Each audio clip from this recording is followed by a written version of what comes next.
All right, y'all. Welcome to All Politics of Local America's number one political hip hop radio talk show. Y'all know if it's Friday, y'all know it's time for all. But more importantly, y'all know if it is the first Friday, y'all know it is time for the Congressman and time for the Payne report. So the Congressman is running a little late. He's on the train. He said he'll be about 15 minutes late. So we'll bring him in when he's ready. So tonight, of course, the congressman is going to be up first. So we'll have him on at 6 p.m. Welcome, Zaid. And then, of course, we have coming up at 7. Who we got coming up at 7, Brother Zaid? 7 o'clock, you have Sharif ElMekki, a beloved Panther Cub from Philadelphia, radical educator who has an annual conference on trying to get black men into the classroom. Black Males Educated Conference at 7 o'clock, and his wife, children's book author Fatima ElMekki. Right, they'll be with us at 7 and 7:45. Queen Mother Imakhu. It's got a powerful event coming up on the Afro-Latin experience, coming out of the Newark Library in a couple of weeks. And then, of course, at 8:30, we got DJ Rhino coming up. He's going to give us the hip hop report. So we'll talk about what's happening in hip hop. I understand that the teacher, the hip hop teacher, was in Newark, holding a meeting tonight. So, like to talk about what was going on. KRS, you talking about KRS-One? Yeah, Yeah. with the Temple of Hip Hop tonight. Mm-hmm. So I understand he was talking to the teachers in the city of Newark on how to use hip hop to educate these children who they can't seem to reach, that they seem to be having some sort of issue with and so forth. So he was talking about how do you use hip hop in order to reach these kids. So I think that part of that you may have to get younger generation to be able to reach them if you're going to rap to them. I don't know how some of these 55-year olds might be rapping, even though hip hop is 30 years old. I don't know, if they're talking that language, but KRS-One yeah, is 50-ish. yeah, He ain't good no more. He's 50-ish. yeah, I know he can do that, but I'm talking about if they talking about bringing in younger teachers, right? So hopefully, they'll follow his formula, man, because this brother is definitely a teacher around that whole level of consciousness. So Yeah. we'll talk to Rhino about that when he come in. So as we wait for the congressman to jump on. He said he's running a little late. He'll be here in about 15 minutes. He was on a train. So, you know, Zaid, there's a lot going on, brother. You know what I mean? You know, Christopher Kafele checking in from 40,000 feet in the He's sky. up there. He's Christopher up there. Kafele will be one of the presenters, I knew keynote he would be. at the conference that Sharif is organizing that he'll I be knew he talking would about be. at 7 o'clock. And you yeah, got to, Dr. Chris Emden, my good brother, he's mentioning him, saying we got to, bring. Lost track of that brother. I remember he was at Essex County. Is that the brother who used to be at Essex County College years ago? No, Dr. Chris Emden, I don't think ever taught Essex County. He was in New York, I believe. Chris Emden, he was a But mathematician. he's got a whole curriculum, Right. right? He has a And he was done it curriculum. some years ago. He's a good man. Yeah, I know Yeah, we Dr. lost track of Emden. that, brother. Thank you for is that share. he, is he still in Jersey? That part I don't know because it's funny. Zaid said he was keeping track of them. For some reason, just like last month or 2 months ago, he started popping back up on social media on my Yeah. screen. So that's it. I haven't heard from him in a while because Yeah. Boyce used to have him on a lot. Dr. Boyce, when I was with Boyce. Uh-huh. Okay.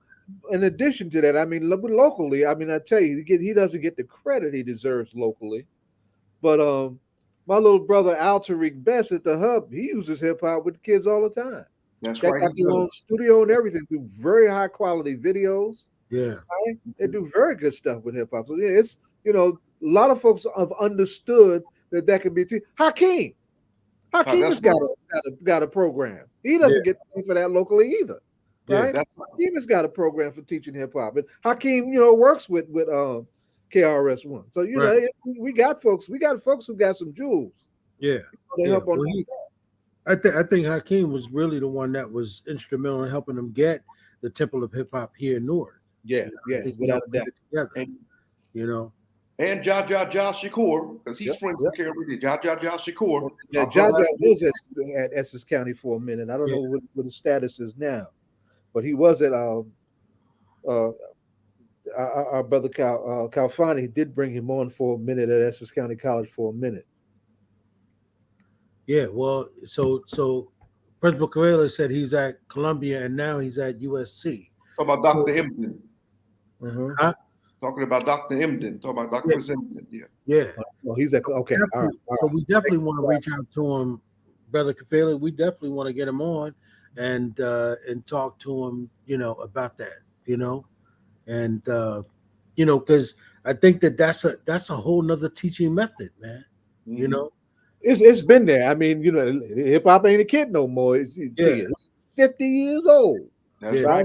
Some folks have been trying to, work that as creating their own laboratory out of hip hop culture for a minute. KRS-One is the most well known because of his stature in hip hop. Right. You know what I want to? Here's the thing, brothers. Are you familiar? You know that Tariq Nasheed is producing a documentary on hip hop called Microphone Drop, because Tariq and others have expressed concern that they're trying to take hip hop's origin, the credit of it, away from African Americans. They're trying to give it to Tariq and others feel they're trying to give hip hop's origin specifically to our Caribbean family and our Latino family. But he's actually doing a documentary now, but he's actually speaking with many of the hip hop heads from New York. He's been traveling back and forth to New York. I don't know if KRS is in that, but he's speaking to the people that came before KRS. I am a Pan-Africanist. The Caribbean is African territory. And our folks who try from the Latin American experience are from African territory. We need to build that together, not divide that up, right? But and Tariq is a good filmmaker. He's given us some good products over the years, but I'm not about the division. I'm about the unity. So I'm gonna just throw that out there so that's clear. Yep, that's exactly that's something we're gonna lay out with Queen Mother Imakhu gets on. Malcolm's definition of Afro-American was not Negroes here in the United States. Any person in the Western Hemisphere of African descent is Afro-American. He revolutionized the whole notion of identity for us, and we've been sleeping on that for 60 goddamn years. Yep. And Zaid, that's gonna be our push going forward. And I don't give a damn who don't like it. It's got to be about a Black United Front. It's got to be about unity, right? And I don't care who like it, man. I mean, we started that on Amiri's birthday, talking about that's what it's about, and we're gonna keep that rolling, man. We're not going to. I mean, that's the way our enemies have been able to beat us, is because we lack unity. That's right. We don't have a Black United Front.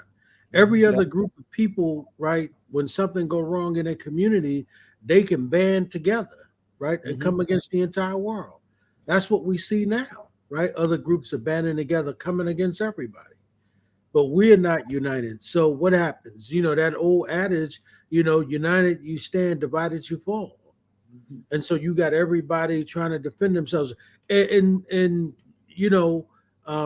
did you get that? I know you commented on that video I sent you, man. The one that I sent you last night about the brother who was on that show. He was talking about when he went to Israel, and how he was over there. Ta-Nehisi.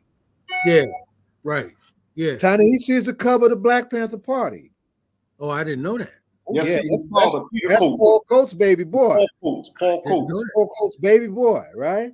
Okay. And but he's one thing that Ta-Nehisi has done, and I actually, wish I could put my hands on little brother, is that he actually is carving out his own identity as a writer and trying not to lean so much on his father's legacy. That's obvious when he referred to Malcolm as being, when he referred to Obama as being our Malcolm X, and that we had two terms of Black power when he was in the White House. That's obvious. That was not Cub stuff. Yeah. And Zaid, can I just add something? When I met his father after that, I actually met Brother Peter at Sankofa Books, but I keep in 2018. And I actually wanted to pull the elder to the side and ask him about that, but I didn't have the heart to do it. Yeah. I was just, I'm sorry. Who's his father? Paul Coates. Paul Coates, who has Black Classic Press out of Baltimore. He was they was in the Baltimore chapter of the party. Okay. yeah. Okay. I wanted to pull his father to the side, but I didn't want to be disrespectful to the elder. But I wanted to ask him, but he doesn't seem to be coming in your tradition. But I fell back. He'll come Is around. he still alive? Is he still alive? Oh yeah, Alive, yeah. Oh yeah. Black Classic Press is alive and well. I may reach out to them to publish one of my volumes in a minute too, if I can get myself together on my space issues. Well, we definitely want to. We I mean, I definitely want to reach out to Tahishi and invite him on. But you saw he gave a real strong interview about his experience being in Gaza. Mm-hmm. In terms of laying it out what he experienced, Mm-hmm. and you heard him say that he was afraid to even do that interview, to really just talk about what he experienced, right? Yep. And it's like, because and you think about the panel that he was on. Did you see that interview, Brother Dashan? I did. I It was watched on Democracy Now. I watched it. I watched it carefully, closely. Okay. Yeah. So, and then he said that while they were trying to do that panel, Zaid, he said that, a number of places wouldn't allow them to do the panel. Mm-hmm. Mm-hmm. And what's interesting to me is that this brother, who is a noted journalist, would not be allowed to give his experiences, right? Mm-hmm. I mean, he's just telling you what he saw. He's just telling you what he experienced. And I thought that the way he was articulating it, and I thought the way he was illustrating it was really somebody giving it to you from a firsthand experience, right? That's exactly what he was doing. Here's what I experienced. I mean, I know what other people can say, but let me tell you what happened with me. Let me tell you what I saw. Let me tell you what happened.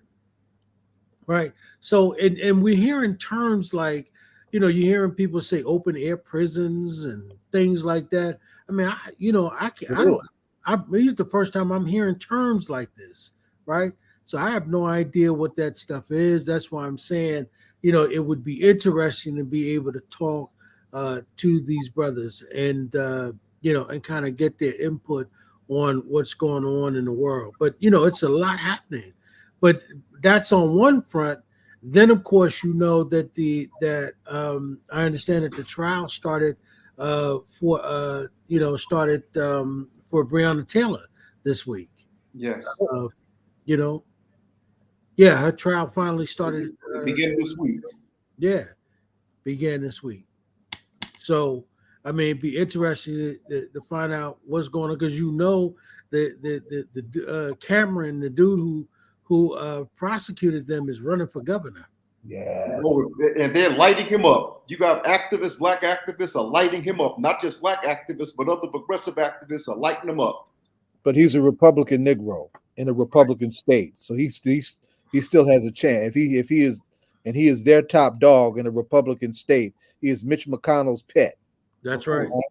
I mean, I'm making it plain. He's Mitch McConnell's pet, so he would be very dangerous and destructive if he won, and he would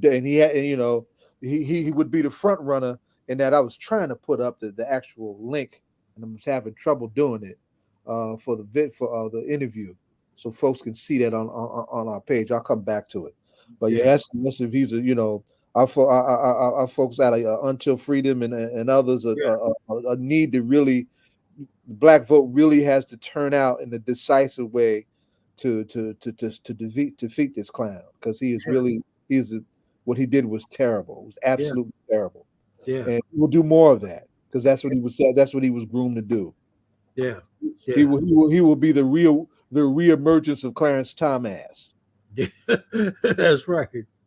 And more destructive, because Thomas is on a perch. You got to, when you come to Thomas, you're going to deal with him, right? But Governor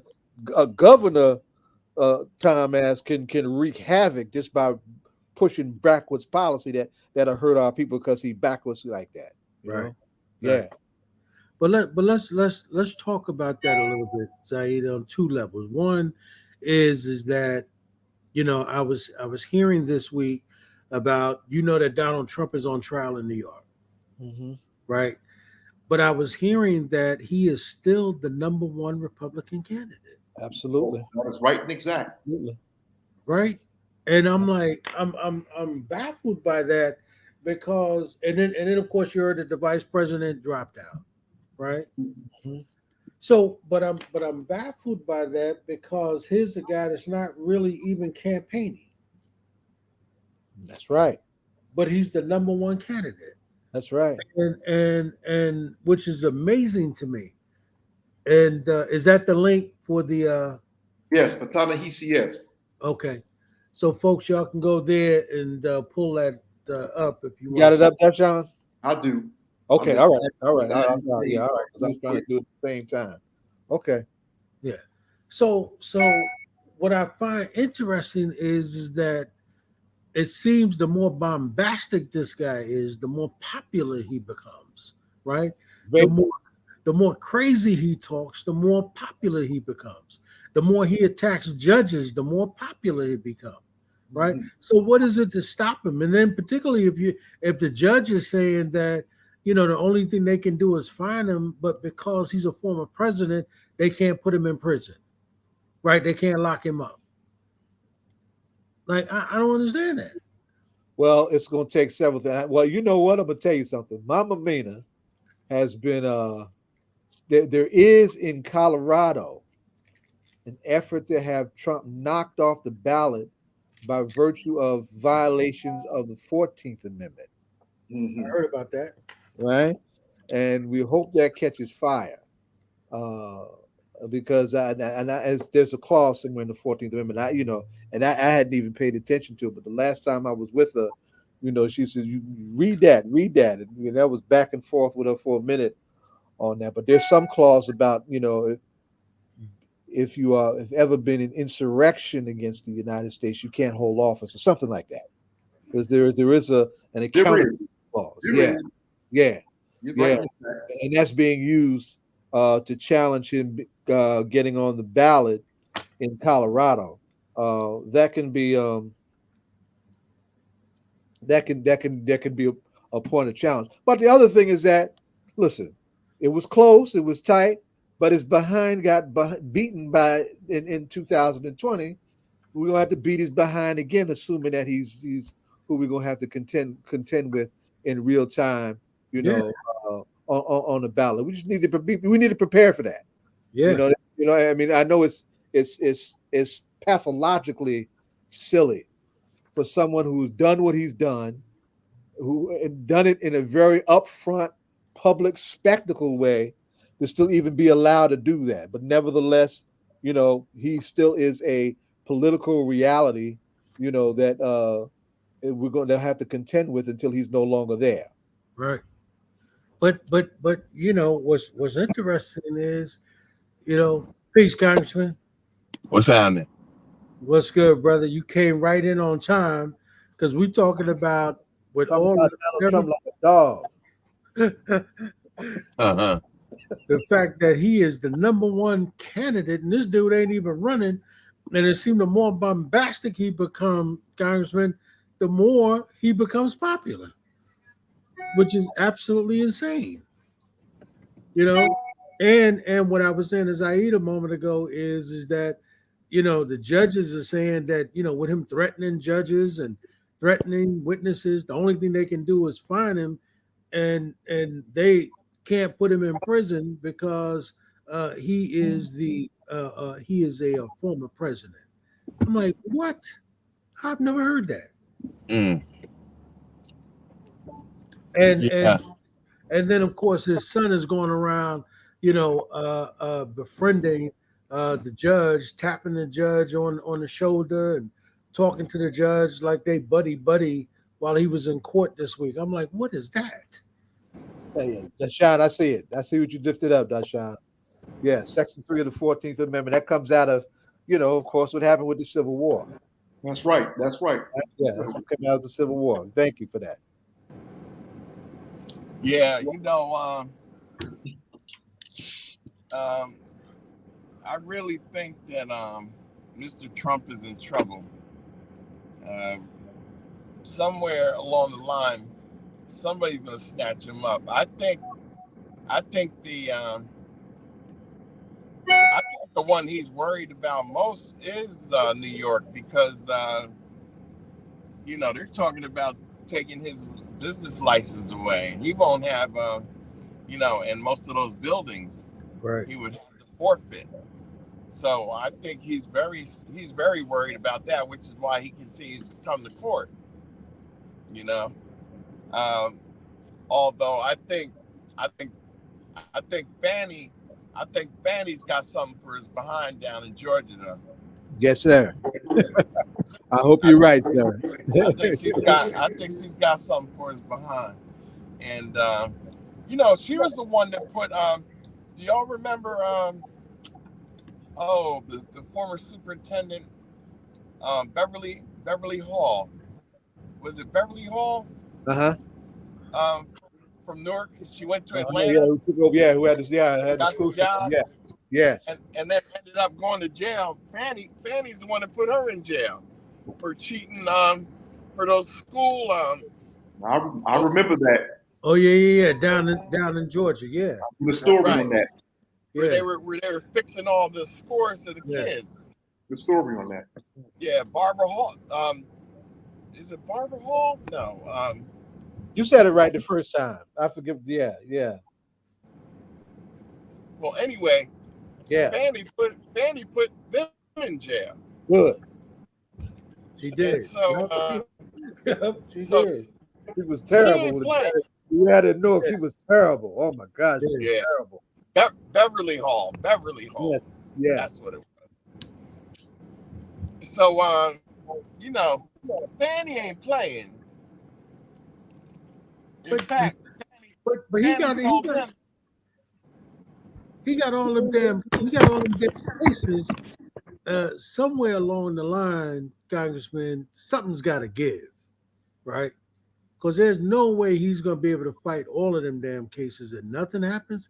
I think that's why he's trying to get him. He's trying to stall him until after the election, because what he want to do is he want to pardon himself.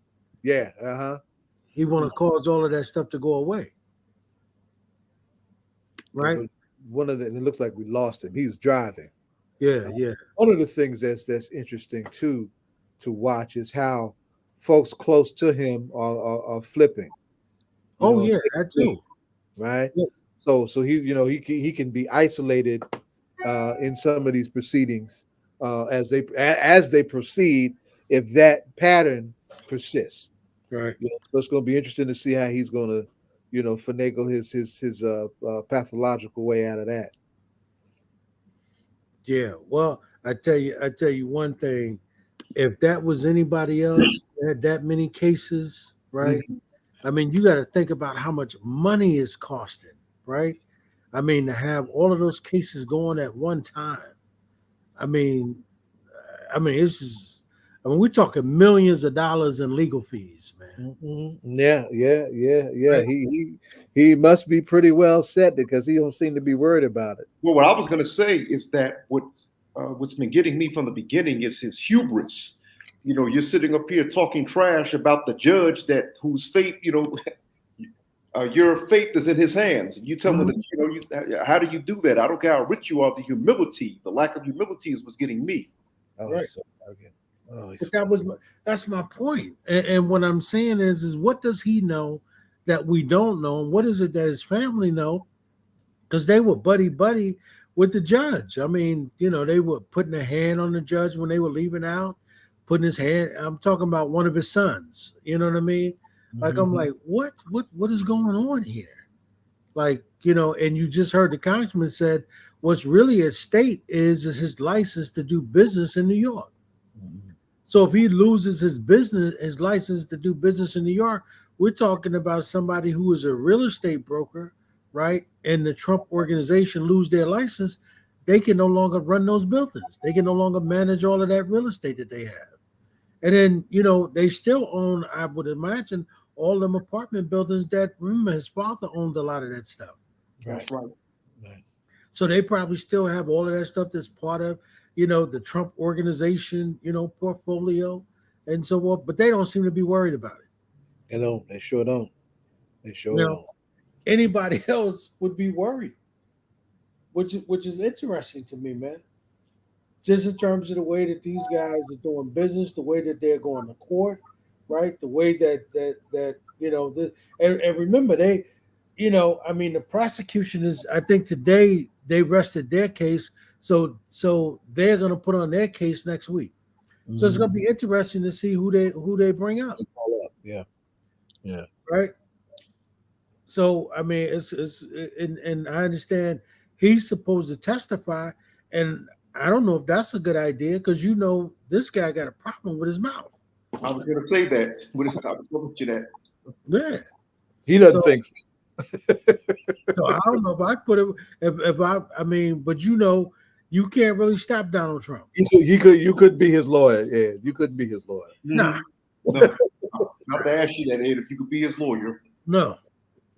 I mean, if you paid me millions of dollars and we just wanted to be goofy, okay, I'll take your money, because he ain't gonna listen to nobody. He does. I mean, this guy is not gonna listen. Huh? That's the hubris I was talking about. That's right. That's a term Dr. King has referred to a lot of dealing with people with that kind of character. Yeah. Yeah. Congressman, you back? You good? Yeah, I'm good. That's the problem. That's the problem with it. I could hear y'all the whole time. So he doesn't pay any of his lawyers. I don't understand why these lawyers keep taking his cases, because he never pays the lawyers. Yeah, he never paid Giuliani. That's why Giuliani quit. So that's the other thing. I mean, the level and expertise of the lawyers is going down because he can't get the high price ones because he doesn't pay them. Yeah. It must be the fact that, listen, they must be. I don't want to use the word pro bono because I know if those guys heard that, they'd hell no, I ain't working pro bono for a guy who claimed to be a billionaire. That's right. but listen, hey, guys, they must be working for name recognition. Just to say I worked on that with the former president. I don't know. That's gotta be it, because he either that. Yeah, because I'd want my money up front. Yes, sir. Absolutely. I'd need a retainer fee. I'd be like, yo, yes, sir. That's right. Yeah, and in terms of you talking about that judge ain't buddy with them. I think what they're trying to do is try to be buddy with the judge. Like they're like kind of pat him on his back. Hey, hi, trying to be nice to get some favor. Now, that judge ain't got nothing to do with them. Right. He already said they're guilty. It's just a matter of determining how much, what he's going to sentence them to. Right. Yeah. We don't know what the penalty phase is because they haven't gotten to that yet. So you're absolutely right. But and you heard what I said, Congressman. The fact is, what's really going to hurt him is if he can't do business in New York no more. Right. That's where I think you get him at. Oh yeah. It ain't just the money. They can afford to pay the fine, but they can't afford not to be able to do business in New York, right? Because that means lose all those buildings. Yes. And the only other option I would think is to probably go through Jared Kushner at that point, because that's his son-in-law. Because what other family does he have? That would be loyal other than his sons and his daughter. Yeah. I think it's going to impact all of them, really. He's going to pull the license of all of them to do business. So, I don't even know if Kushner could cushion them. So, it's going to be a situation that is very interesting. Letice James did a great job. Oh yeah. They were questioning her, and but she put it together, and these sisters are doing their thing, you know. That's right. That's right. All of these sisters really brought the cases, and actually got his behind in court, right? Absolutely. Which is absolutely amazing. And one thing we know for sure is that that if nothing at all, we know that the level of exposure that if Donald Trump was anybody else, right, he would really be looking at prison time. But because he's a former president, you don't hear people really talking about that. Oh, right? sure. Well, you know what? They're gonna, regardless of who it was, they're gonna give the office deference. So yes, and this is really the first time that the country's ever gone through something like this. So it's really a test case too. So there's a lot of folks that really don't know what to do. But I see in Colorado, Trump's in a case where six voters have brought a 14th Amendment case against him. So he's fighting. He's got issues all over the country. I mean, yeah, that's the one we want to watch. We were talking about that before you got on. So that's the 14th Amendment, that third clause. That, if you've been insurrection, in the United States, you can't run for office. No, you can't hold office. Right. Coming out of the Civil War. Let's see how that goes. Yeah, that one would be interesting if that one stuck. Because I think, don't you have to be on the ballot in all 50 states to run? Yes, I think so. Yes. Yes. Yeah. So if he loses Colorado, then he's void. That's yeah. Those grounds are raised anywhere else. Yeah, he's got a problem.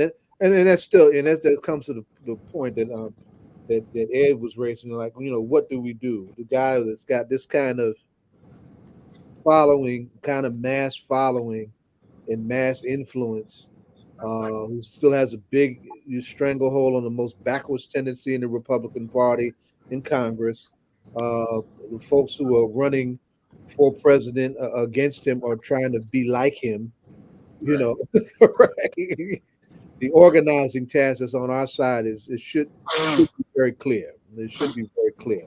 We're gonna have to beat their behinds like we beat their behinds in 20, and probably have to come even better than we did in 20, because 20 was close. 20 was very close, right? The great Kim Riley, Ed's Queen, has been checking in. Give her a shout out. Yeah.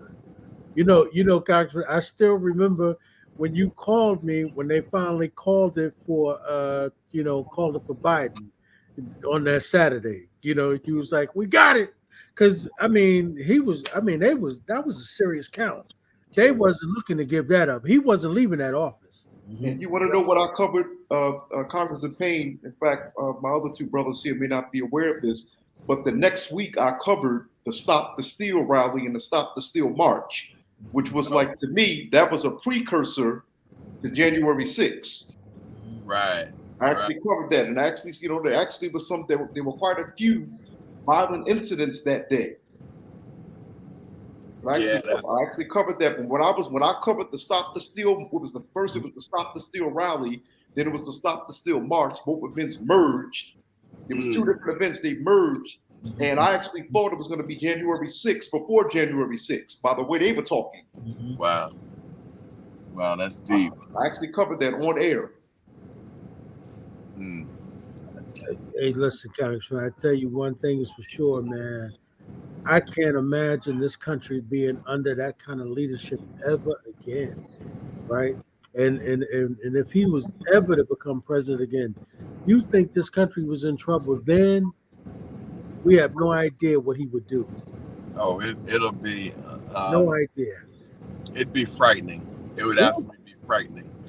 Because this dude is he's gonna get all his payback. Yes. For the 4 years that he wasn't president. He's thinking and he's plotting and he's scheming and he's ready to, wreak his vengeance, on all of his enemies. He's already said that, he's going to go against Channel 4 and NBC and CNN. He's already he's already threatened them. So, we got to make sure we do everything we can to make sure that guy is not elected again. And, I was a lot more confident 5-6 months ago than I am now. I'm concerned, there could potentially be a slip up, but it shouldn't be because, with all of his problems, all the legal issues he got. He can't be getting any more popular than with those swing voters. So But no, he is though, Congressman. He is. That's what I was saying before you came on. He's still the number one leading candidate for the Republican Party. Yeah, I know. That's the Republican Party. And the party that is supporting him is about 38% of the party. So he has the majority of the Republican Party. But I'm talking about the independents and the swing voters that potentially voted for him last time. And now see with all the garbage that he's part of are not going to vote for him again. I've seen interviews of some Republicans that said that they can't vote for him again. So, we got to make sure that he's going to get that 38%. They're locked in. They don't care. Yes. Like he said, he can shoot somebody on Fifth Avenue and get away with it. Yeah. You know what I'm saying? Yeah. And I'll be damned if he wasn't telling the truth. Yeah. Outrageous.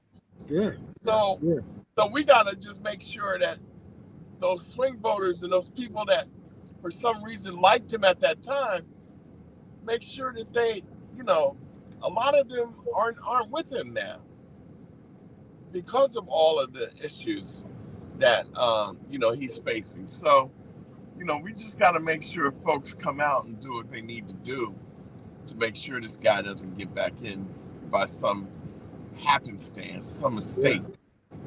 But Congressman, you're absolutely right. I just hope that people get it, right? Like, this is not a boogeyman kind of thing. This guy's dangerous. Yeah. Right? You talk about a guy who led an insurrection because he didn't want to leave the White House, right? And everybody know exactly what it was, right?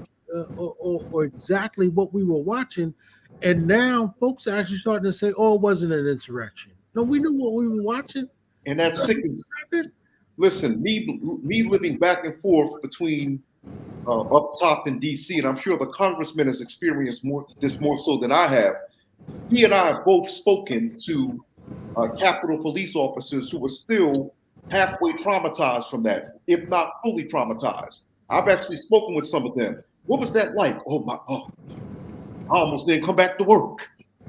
They are still traumatized by that in some way or the other. I've spoken with Capitol officers and asked them, what do they feel about many conservatives and many Republicans acting like the American people imagined that? They feel a certain kind of way about that. No, we didn't imagine us really getting killed, getting pounced on. That's what they'll tell you. And these are the black officers, the white officers, Latin officers. I've spoken to all of them, but not all of them, but you know what I mean, from the different racial groups. And they're quite offended that Republicans and conservatives and Fox are acting like this was something that was a figment of the American people's imagination. Hey, Congressman, do you feel safe down there? Yeah, I do. Although you got some of those folks, I think some of them are carrying guns. To be honest, some of the congressmen. Yeah, I bet they are. I think some of them are carrying guns because Nancy Pelosi had metal detectors put up after January 6th. And so even all the members of Congress had to go through metal detectors to get on the floor because, some of them had started talking about carrying a gun. Right. So she had the metal detectors put up. And when McCarthy became speaker, he had him taken down. So, that Lauren Boebert and some of them, I wouldn't be surprised if they, weren't carrying guns. So, but I feel pretty safe there. Okay. Yeah, because them folks are crazy. Well, the Capitol Police, their morale is very low. Their numbers are down. Probably need to hire another 600 officers to bring it to the full complement. And so, they're doing a lot of overtime and double shifts, and the morale is never really picked back up. But do anybody want that job? That's a good question. I mean, just based on the way they were treated, Yeah. I mean, if you're not appreciated, by the very people whose lives, you there to protect as the leaders of our country, then, I mean, why take the job, right? Absolutely. And you being prosecuted, by, some of these folks, who saw what happened, and they making you out to be the bad guy, and you almost lost your lives, and some of them did lose their lives. Right. Yeah, no, that's a very, very good point. Yeah, and you talk of, and as Dashawn was saying, Congressman, when he was talking about the level of them still being traumatized by what they saw and what they were a part of that day, and still came back to work. Yeah, Sure. and let me tell you something, Congressman. I mean, obviously, we were worried about you, but because at the end of the day, listen, man, let's be honest. That fight wasn't y'all. That fight belonged to Donald Trump. Right? It didn't belong to none of them brothers and sisters, with them white folk talking about they want to take back the country to make sure he stay in to be the president because he I mean, this dude he lost the damn race. And them fools was foolish enough to believe, and that's why they all flipping now, because they all know they were part of some great big lies, some great big scheme. Right. Oh yeah, you should see the ones that are going to jail now. They're crying. And yeah. They didn't realize, and Donald Trump made them do it, and they thought that he was telling the truth. And that's not true. That's not true, guys. That's why they all flipping. Mm-hmm. Absolutely. And here's the thing, Congressman. Let me ask. Listen, I don't know anybody who would work as hard as you had to work to get your license to be an attorney, and then you would become part of some sort of criminal organization. And now all of you guys are flipping. And listen, they all stand to be disbarred. Right. So what are they gonna do for a living? If they, now all of a sudden y'all practicing law. Now all of a sudden y'all can't practice law. What y'all gonna do? And all of y'all now are gonna have these felony charges and these convictions, because remember, all they doing is cutting a deal. They none of them are being pardoned. Right. Yep. So you're gonna walk around with a felony charge or a part of, some concoction where y'all knew this guy was lying, and now all of y'all. I mean, just absolutely. I mean, did you hear Bill Barr the other day where he was talking about Donald Trump? He was making fun of him. I saw it. I saw the diatribe monologue. I saw that. No, I didn't see it. It was ridiculous, because he said he was talking about Donald Trump was talking about him, and he was saying, he called it, he said, I don't speak Trump. So in other words, Trump has his own language, right? So Bill Barr was saying, yeah, it's called Trump. It's a language Trump has. When he has no more use of you, he has a certain kind of language that he uses. Right. Which is absolutely incredible, because but he got all of these people who are bright, smart lawyers to actually put all of their careers on the line for him. Well, he was the president of the United States, so that's very, very alluring. So most people want to be, part of something like that, but obviously they hitched their horse to the wrong wagon, Yes. and now they're paying for it. So Yeah. I think you're right though. That trial is probably going to be the most interesting, right? Because because remember, part of all of their plea bargains were that they had agreed, to not only testify, but they had agreed to cooperate. hmm So I think that's going to be interesting, when that happens. oh yeah, it's gonna be prime time TV. Believe me, it's gonna be better than as the old African American women say, better than the stories. Yeah. I I also hope that I tell you, Congressman, I hope that listen, I hope the 14th Amendment case work where at least he won't be able to run. I hope that but see, but like the mayor said, let's not, don't and the mayor said, don't forget this man had half of the damn country who voted for him. Right. That's right. You have to take that into consideration. So Yeah. so we Well, gotta I'm worried. I'm worried. To be honest, I'm worried about what happens if they do put him in jail. What is that going to do to a lot of these fanatics? that too. Yeah. Yeah. Yeah. But see, but Congressman, he's using terms, right, to put people's lives in danger, like the judges, like the people who are potential witnesses. I mean, he's speaking and according to Barr, he's speaking a certain language to his followers. Yep. Right. Where he's literally sicking these people on people, telling you to go and kill these people. Basically. Yeah. Mhm. I mean, and anywhere else, Congressman, that would be considered terroristic threats. That's right.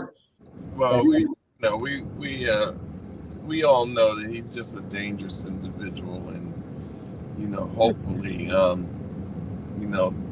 one of these court cases will take care of that, and we just have to pray on it and hope, that these prosecutors are able to get cases that will stick. Because he's going to appeal anyway, so nothing's going to happen right away. So that's why I'm hoping that if they don't stop him, I'm hoping that we can stop him at the polls, right? absolutely. I mean, because I mean, I don't know what you felt, Congressman, when he was the president, but I can tell you I was depressed. I just didn't feel happy every day.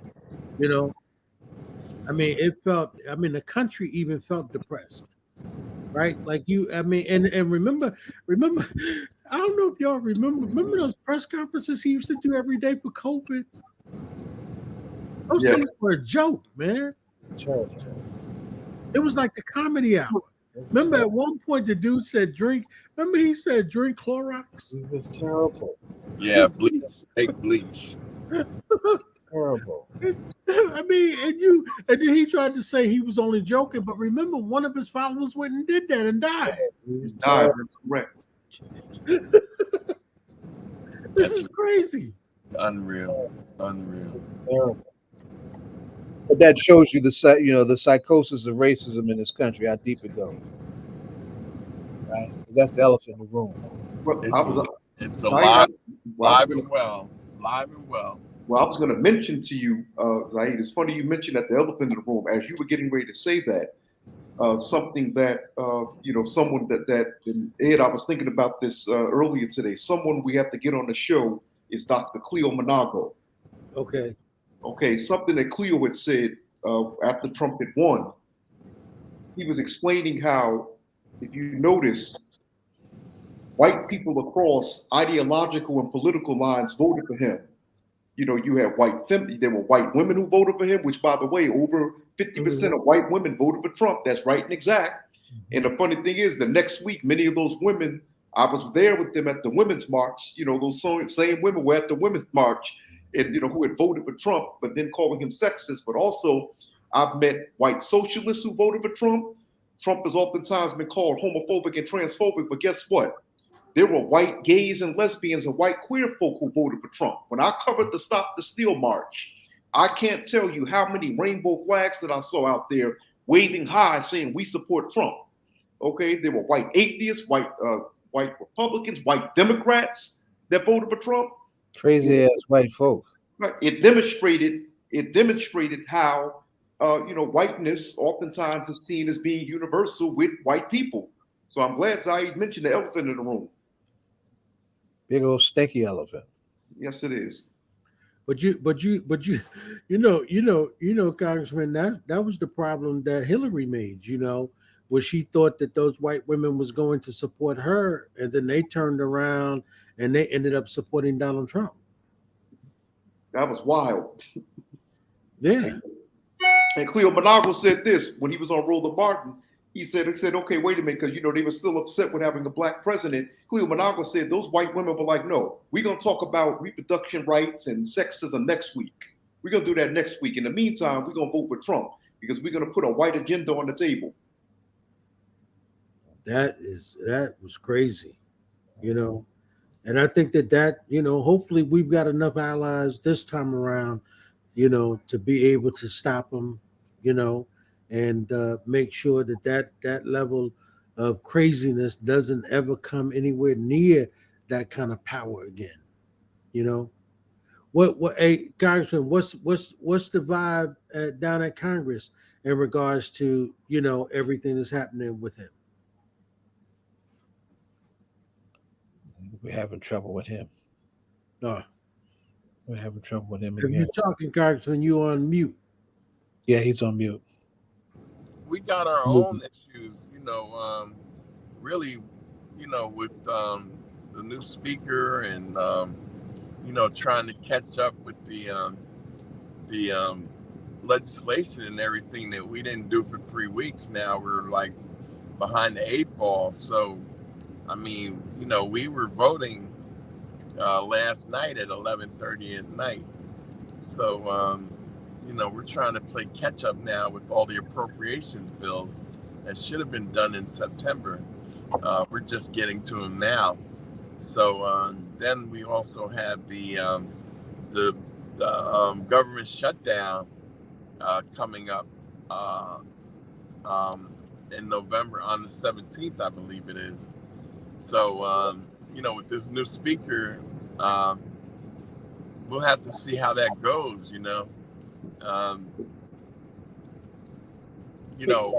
McCarthy had enough sense to understand that you can't shut down the government, but I don't know if this new guy is as bright as McCarthy is. So, we could be potentially looking at a shutdown. Hey, Congressman, it's funny you mentioned McCarthy. I was going to ask you, is it true, and we got this in media, is it true that McCarthy was going to try to pull a slick move and somehow get the new speaker to kind of like step down and he becomes speaker again and the current speaker will be the assistant speaker? Is that true? No, I didn't hear that. Okay. No. Okay, making sure. I never mentioned it, but in some of the media wires, you started seeing things circulating. When I was in D.C., actually on Monday, it was reiterated to me, so I wasn't sure. I said that's why I didn't comment on it. So I'm here with a member of Congress. Thank you. No, what happened in that situation was it looked like McCarthy was going to offer himself again when initially he said he wasn't going to run. Right. It looked like there was a point in time where he was thinking about maybe offering himself again, but I think they shut that down and moved on, So now we have this guy who's really a problem. He's one of the architects of the insurrection. You know, well, the trying to nullify the votes in Pennsylvania. He wrote the amicus brief that they turned in. You know, trying to stop those votes from being counted. So he's one of the real architects of January 6th. Wow. So you know, this guy is very dangerous. Wow. I mean, you know, he's got this mild-mannered demeanor, even keel. So people, you know, he's kind of lullabying people to sleep because he seems like a decent guy. You know, he talks. He puts God in front of everything. Oh yeah, that's for sure. Yeah, and you know, I saw something, and I'm gonna be going in on him. So y'all watch my Instagram because I'm gonna be doing 1 minute on them all this month. This dude is against interracial marriage. I mean, he's going back to the 50s. He's against interracial marriage. Can you imagine? He's doing that publicly, huh? Yeah. And like subscribes to it. And is like proud of it. Right. Man, wait till I get done with this guy this month.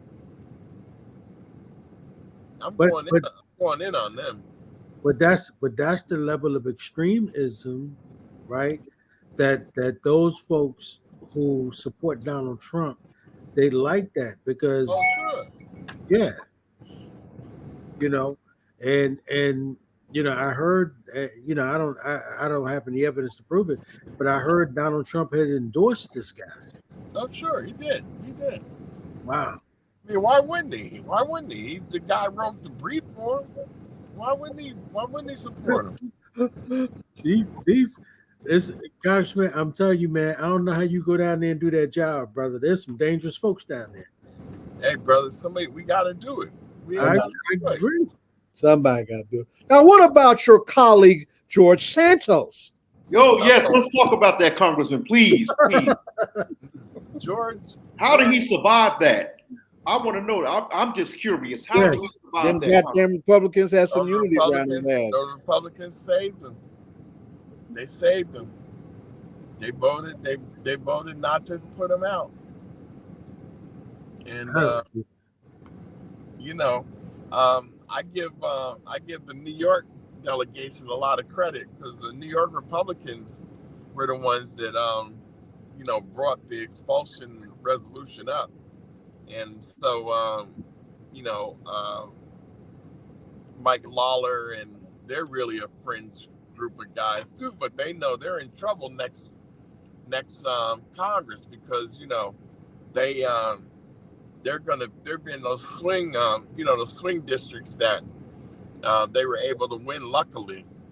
So you know, they're all worried about losing their seats because they're all in districts that Biden won. So you know, they figured they'd go after Santos to try to show some type of you know, like sanity. But you know, the Republicans saved them. They need the vote. You know, that's one less Republican vote. But it's interesting to see that once McCarthy was out of the way, then the resolution came up. McCarthy was protecting him the whole time. So once McCarthy was out of the way, then the resolution was presented. Right. But, you know, the Republicans didn't act on it. So that's unfortunate. You know, they also had a censure of Congresswoman Tlaib and Marjorie Taylor Greene. Now, what happened there was Tlaib came up first, and there were about 12 Republicans that voted not to censure her.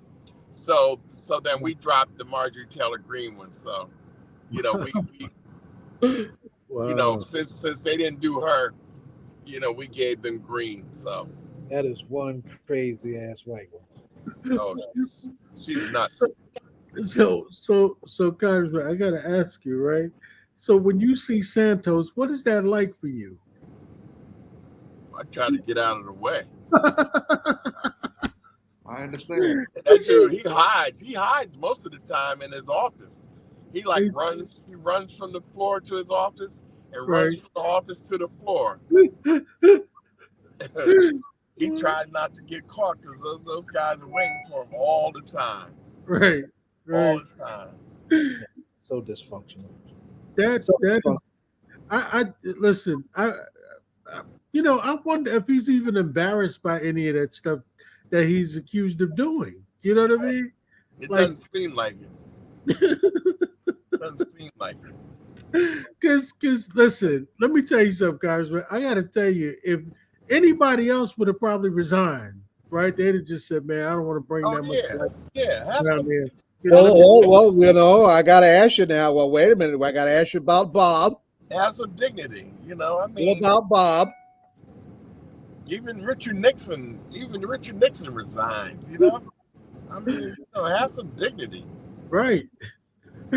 That is crazy. I just don't understand, man. Hey, but brothers, listen, I got my next event. I'm okay. All right, I was trying to get you. I was trying to get on your buddy Bob Menendez too. Oh, let me go. Oh, look at the time. Look at the time. Gotta go.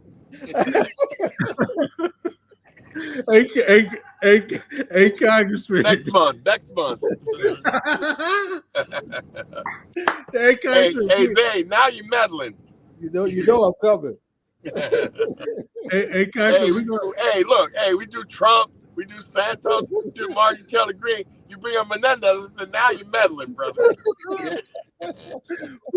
We're gonna mess around and get all our comedy coming from Washington. All right, y'all take it easy. Thanks a lot. All right. Man. Thank you, Be sir. safe, brother. That was wonderful discussion, the Congressman. He has his father's wit. Peace. Assalamu alaikum, young lady. Assalamu alaikum, beloved. And where's Sharif? He's there somewhere. While he's trying to get on, this is, I don't know if y'all can see this, but this is something I'm trying to get into a Source of Knowledge bookstore.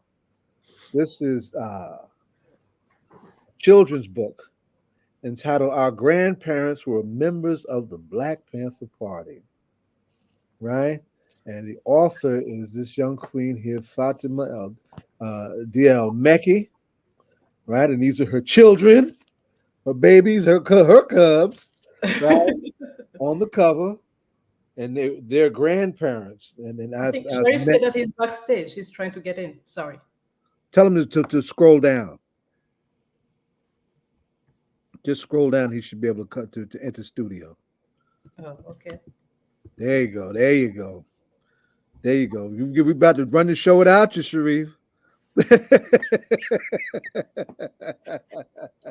We can hear you. And all power to the people.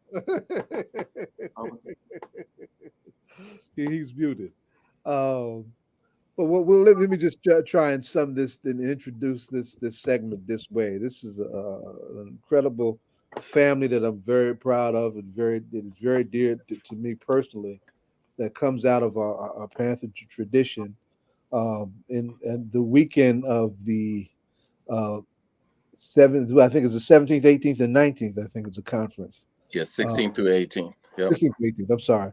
Center for Black Education is doing their annual conference, and they've always spotlighted amongst many things this whole way of trying to create a pipeline to get more Black men into the classroom. And of course, the architect for that is our beloved radical educator in the Black Panther tradition, Sharif ElMekki.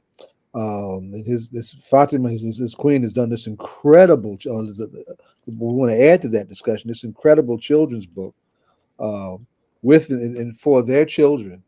All right, celebrating their grandparents, and I've met both of Sharif's parents, and Sharif's mother is now in the land of the ancestors, and she was ferocious right up until the end. And it's a great Panther legacy continuity story, and very much an ongoing story by virtue of what both of them are doing. So I want to welcome you both to All Politics and Local. Sharif, I want to welcome you back. Fatima, I want to welcome you for the first time. Thank you. And I do want, we do have a local space where I'm going to try and engage with some of those folks over the weekend about how we can do something with the book locally. We have a very good bookstore locally in Newark called Source of Knowledge. And it's only one of two Black bookstores, I understand, in the entire state. And that's a real problem of another kind. But our bookstore owners actually own the building that they're in. They made a very strategic, timely move when they had a chance to buy the space that they were in to prevent themselves from being gentrified out of our downtown area. So they're actually doing quite well as a consequence of having made that move. And you're getting your shout out from Principal Kafele. I'll see him and you in a couple weeks. I can't wait. Yes, sir. Yes, sir. We're absolutely looking forward to it. But let's come back. Let's come back to the big thing because I know he will want to chime in as we talk about it, and we'll wind up talking about what Fatima did with this book. It's a wonderful book, and I am going to write something on it too. It's very. I read it in like 20 minutes, and I don't have 20 minutes to read anything anymore. But I read that. But tell everybody. Let's back up now. Tell everybody first about your mother and father. What is it? What was it like for you growing up, Panther, in Philadelphia? Yeah, my parents are, just really grateful. And, when I was young, I took it for granted, like that everyone had a ecosystem the way that I had, so to have not only two parents who were in the Panther Party, but also two cousins with, Russell Maroon Schultz and Saida Quay, who's my father's cousins, and being able I to. did not realize that y'all were cousins all this time. Yeah, I did not realize that. Yep. So having that kind of space, and even and it wasn't just the four of them. It was the the family, right? Like, so at one point, my mother, my father, they lived with one of Saida's sisters, Dr. Suzette Hakeem, so they had a duplex or whatever. And I remember learning how to read on Dr. Suzette's porch. I was just texting some of my cousins about that. I remember we used to be on the porch as 4-year-olds, learning how to read, practicing phonics and all of this. And, so it was just like a ecosystem that they were, and it wasn't just us as like, family members and Cubs, there were also community members, children. And so having that, this focus on community, this commitment and love for the people, commitment to and love for the Black community, but also like making sure our eyes were wide open as far as and keenly understanding of like what oppressive systems are, but also what our responsibility to our people was, despite of those things. So it was a loving community, and I'm grateful. I'm grateful that is the way that I was raised, the way that I grew up. And I'm more and more in awe about it the older I get. I'm like, man, how in the world did they do that? Parenting is hard. Revolutionary parenting has to be even more challenging, but it becomes easier in community. And so that's probably the biggest thing that has stuck with me, is the commitment to the community and the pride that my parents and family and others have for the communities that they serve.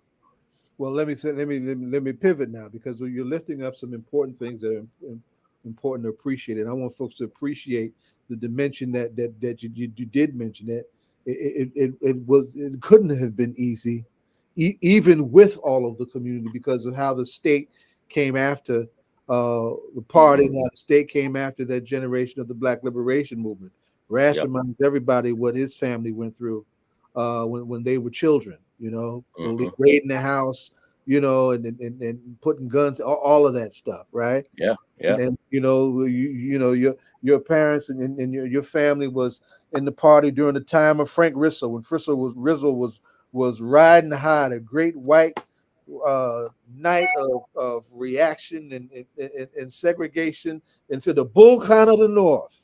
Oh yeah, oh He yeah, and they loved him wore so that much they hard. rewarded him with the mayorship. Yes, they really rode that arrogant racist white horse to the ground, and he was hell on the party. Hmm. He was hell on the party. I mean, Oh and yeah. what happened, and when the Philly chapter, and people don't realize too how big the Philly chapter was. Philly had 5 sites of the party. It wasn't just one Hmm. corner in the hood. They had 5 sites throughout, the range of the black community in Philadelphia. So there was some real serving of the people, body and soul for sure. But when it came time to try and pull together that Revolutionary Constitutional Convention in Convention. 1970, Yeah, they went police, berserk, right? yes, yes. So how did that play out in your family's life? How was that to deal with?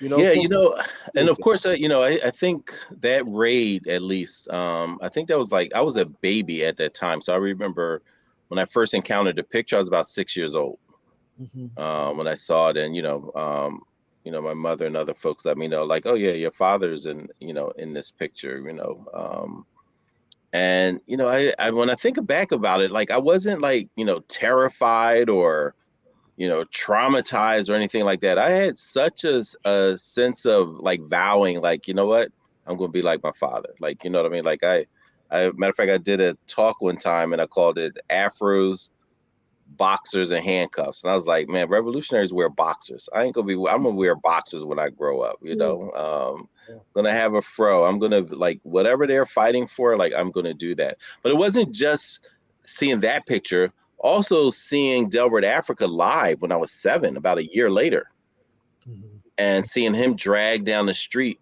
in West Philly by his locks, seeing him hit, in the face with the helmet, kicked in the face with steel-toed boots, So as a child, seeing that, a lot of that just reinforced, like, you know what, the things that my parents and others believed in about liberation, I'm signing up for that. Even as a child, like that was just um, very clear to me. And the thing about it wasn't just me. They were fortunate enough to have an African free school called Nathamu Sasa that, like Yes, many families, were putting their children in.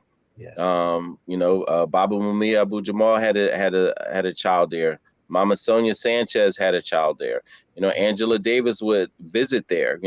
Sonia Sanchez would read poetry to us, right? And yes. so there was, this collective that said, you know what, we're going to not only a part of the revolutionary work is making sure that we are protecting the intellectual, cultural, emotional, spiritual development of our children. And Mhm. so for them to create that space, there was no line between home and school.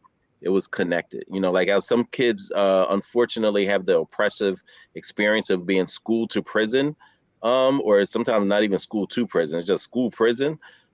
We had something different where the school to home and community were so deeply intertwined and connected, that was also part of the village, part of the ecosystem, and part of our upbringing, and really continues. My classmates and schoolmates, they still talk about how, and it's 50 years later, how that frames such a deep sense of uh, love for and understanding of like what the struggle was then, is, and must continue to be. Yeah, and I want to just put a pin in something that you said when you referred to Delbert. He's referring to the Powelton village attack back in 1978 that ultimately led to the incarceration of what became the Move Nine, and Delbert's surrender became a national story. Before Rodney King, it was Hmm. Delbert. Delbert, a crack soldier, by the way. Delbert doesn't get recognition for the kind of soldier that he was, and that Hmm. what he brought to the Move family in terms of them defending themselves. He took that. He stood there and took that horrific abuse on national television without batting an eye. But there was no way you could sugarcoat anything, how that went down, and we lost several of them in prison, Phil Yep. uh, in Merle, Africa, and were able to get the rest out and Delbert passed shortly after he did come out. So how the connecting of all that was beautiful for you to do, and that definitely speaks to how you became who you became, right? Yeah, no, absolutely. So let's transition to that and where we at with the center and the conference coming up. Yeah, this is from there I eventually became a teacher, man. So I was a teacher and a principal for 26 years, and at some point just realizing Black teachers have always been an integral part of not only the civic leadership and community leadership, but also vanguards within. You're talking about like the Panthers and them being vanguards. Like dope, excellent Black teachers, also vanguards within schools and systems. And whether we can create our own or protect the kids who are unable to be in other spaces. So we're just seeing like there was less and less Black teachers. Philadelphia in 20 years lost almost 1,200 Black teachers alone, and all other groups 1,200. 1,200. And a lot of people say, oh, wasn't it everybody? Like, no, there were more white teachers, more Asian, more Latino teachers even, but 1,200 Black teachers were lost. And seeing that, just wanted to do that. Yeah, that's a big number. How do we explain that? Huge number. There's several things, man. There's one, underfunding. Places like Cheney and Lincoln University, our HBCUs here in Pennsylvania, will have an impact on it. Racism on the other side, like how they're treated, the experiences that they have. And so people sometimes forget that being Black in America and being Black in American schools have a lot of similarities. And so what they saw, people are saying like, I have to check out of this. But when we check out as educators, there's students who are still there. Right. And so right now, and this is a national problem, so initially I thought it was Philadelphia only, or that's what I was focused on. But once I saw like there was a national, 80% of public school teachers are white. And many of them have no inkling of what as Dr. Okosuo-Lasane calls the Black teaching traditions. What are they? How are Black? What's the relationship in the communities of how to teach and learn, what to teach and learn, and what that should do? And so not being developed in that already, and then coming with your racial biases that Black children experience as early as 3 and 4 years old. And this is their study. Like we already knew this from, whether we were raised in it or grew up in it, but Yale did a study and like, yeah, Black kids experience their teachers' racism as early as 3 and 4 years old. That's preschool. It doesn't get better when they're 13. It doesn't get better when they're 18. If anything, it becomes more entrenched. But educators are experiencing that professionally from colleagues and supervisors. So at some point they may often, check out. So, we started the center to rebuild a Black teacher pipeline. And we've been fortunate and grateful for, all the support within the community. And, this convening, which we, me and some brothers started in 2014 of just supporting Black men who were teaching. And then it has continued to evolve from something that was local, kind of regional. It was basically 95 corridor from New York to DC. But now it's a national conference. 31 states are usually represented. We had a Black delegation from Germany, and they say, y'all think y'all have a few Black teachers, what do you think we're going through? So it was, great to see them. A brother from Senegal will be there this time, Virgin Islands, etc. So it's really become international. But we're grateful to just be able to support the community and build with the community in this kind of Black men educator convening. Of course, as you saw, Brother Kafele is going to be getting their next bench, the bench for the principals, the assistant principals who need to, also be developed and supported and have networks. And the theme of this conference is collective work, responsibility, and accountability. We're responsible for each other and to each other. We have two teachers who are founding producers of the show, and I'm actually doing a long-term pinch hitting for one of them, right? The great Jonathan Austin, who's not with us this week, is a national debate coach legend, is the co-founder of the show with Ed. and Bashir Muhammad Patah Akinyele was one of my former soldiers in the New Black Panther Party. Is one of the co-founders of the show. So we have always been sensitive here in this space around the imperative of point number 5, language, a true education. Number 5. Right? Yes. Yeah. Yeah, there he is. He stay ready. He stay ready. He does. We know he does. And he's been one of the joys. So, Tim, you think I travel a lot? Principal Kafele?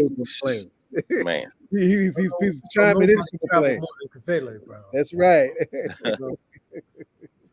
and sadly, I mean, what he went through, being not appreciated, to put it mildly, here locally, is something that we have not come to terms with at all. He had to make a strategic move at some time just to continue doing the work, in accordance with his own standards, right? And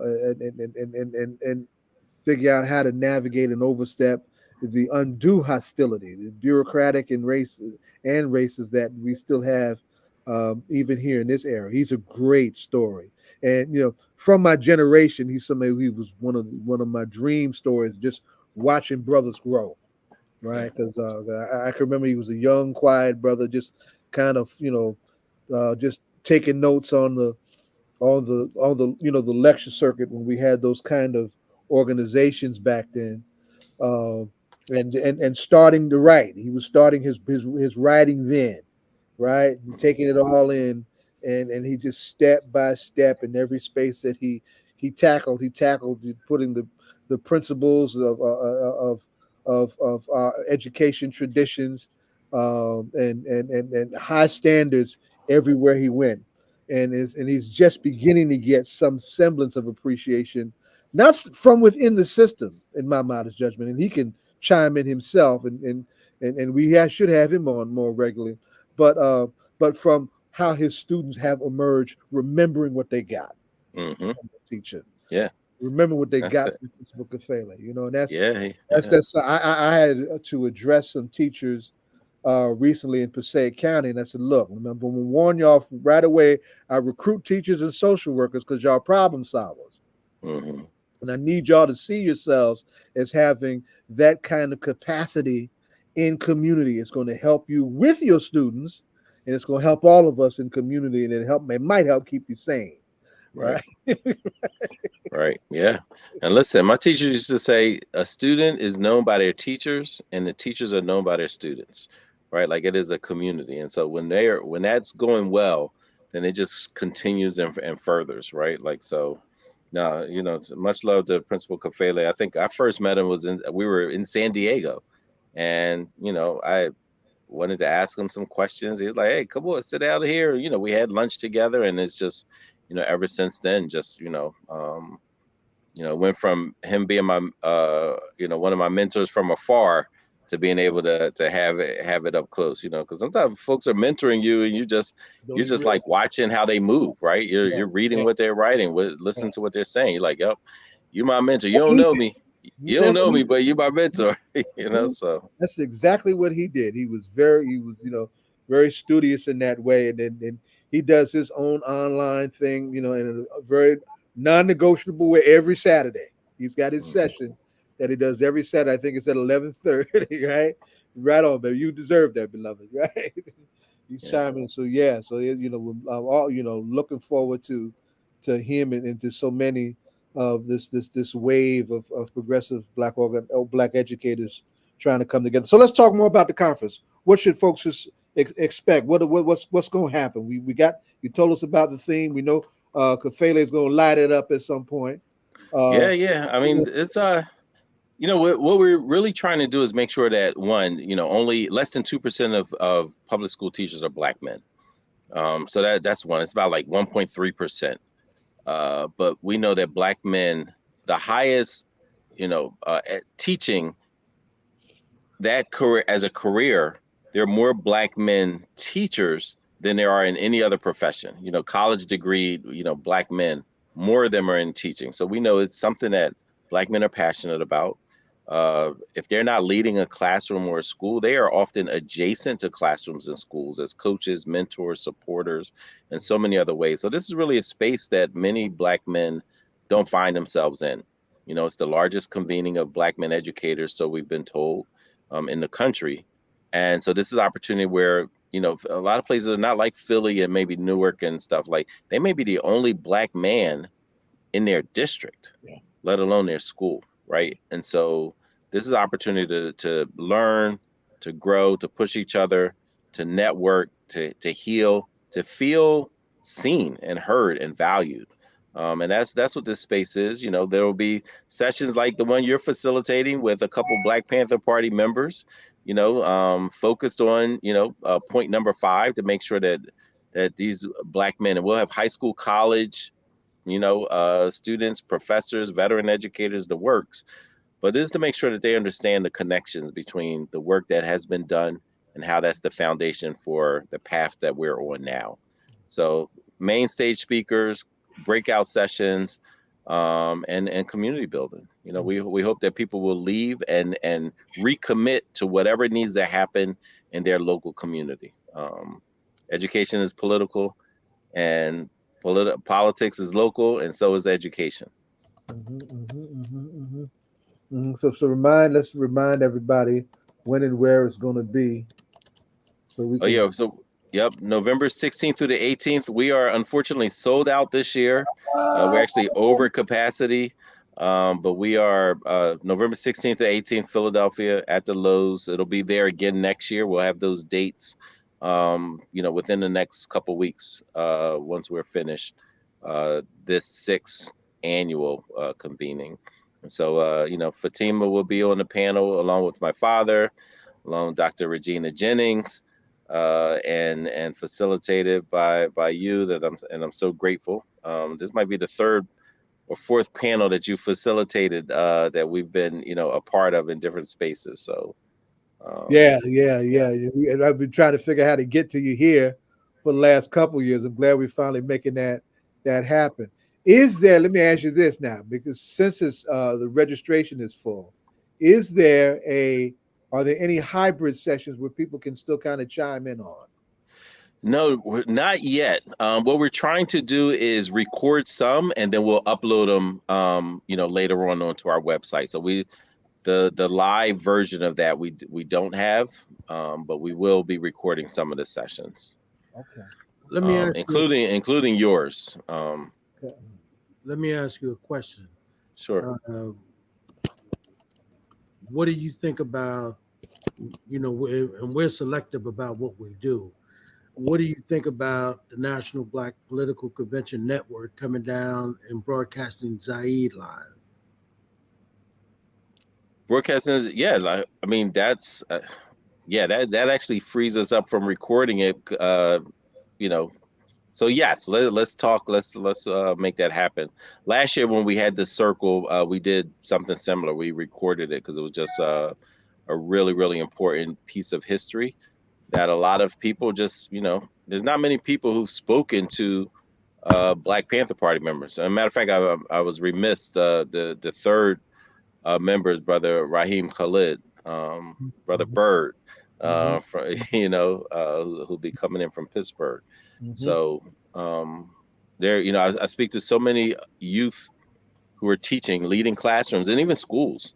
Who are like, you know what? I've never even met or spoken to a Black Panther Party member, and we just feel like, this is part of your education. This is part of your legacy that you're inheriting, and we need to make sure that we're valuing that. So yeah, let's talk, Brother Ed. We'd love to. That's another thing. I think there's not enough of our stories documented. When our elders are telling stories, I have so many friends, including myself. Like, I'm thankful that Fatima wrote the book, but it's something that me and my siblings had talked about for years, and it never happened until Fatima came into our family, right? And so that happens over and over and over again. That proverb, when the elder passes on, a library burns to the ground. Yep. And we have far too many Black libraries that have gone, and we don't have the documentation about what they said, the stories that they tried to teach us, the lessons they tried to teach us. Yeah, so we definitely because Zaid is who he is to us, we definitely, and I can make that decision on behalf of the board, right? Go down and we'll set that up and we'll shoot Zaid and that entire piece live on our Facebook page as well as our YouTube channel. We'll get y'all those press passes. Yeah. ASAP. Yeah, that's the space I was trying to bring you to. We had a lot of drama trying to pull it together in the end. That I was trying to bring you to in October. Yep. Right? Yeah. That's this. But that's when I was on the West Coast. Yeah. Right. Well, Brother Sharif, I'm going to try to make it my business to cover it as well. Appreciate you. Now, Brother Sharif, one more time, can you please give out the dates? Yep, November 16th through the 18th. Here in Philadelphia, it's always been in Philadelphia, and looking forward to it. Thank you. I followed it for a while. Yeah, for sure. Now, I think she'll be selling her books too. You still selling the book? She sure should be. I'll be you know what we should do, Zaid?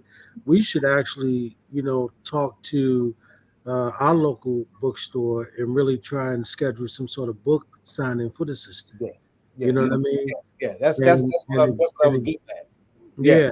And we can help facilitate that and organize it, like Lauren did that Sunday where she had that, and then invite sister to come. We talk about the book. We invite the community to come and let us sign some of the books, and we can work on. We'll probably broadcast some pieces to promote it, and do a really, really big thing with her and get them to carry the book for her. Yeah. It's been. Do you know Lauren? Do you know Lauren well, Sharif?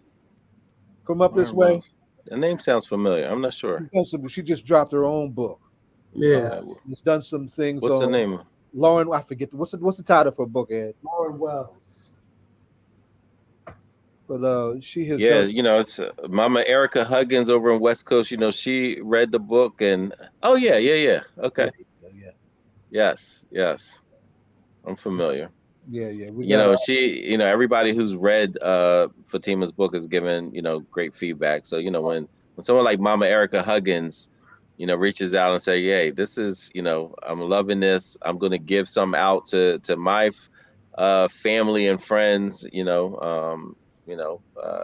wants her grandkids to read it, Dr. Jennings and you and others. So that's, I'm just really proud that Fatima was had the foresight and insight to produce this.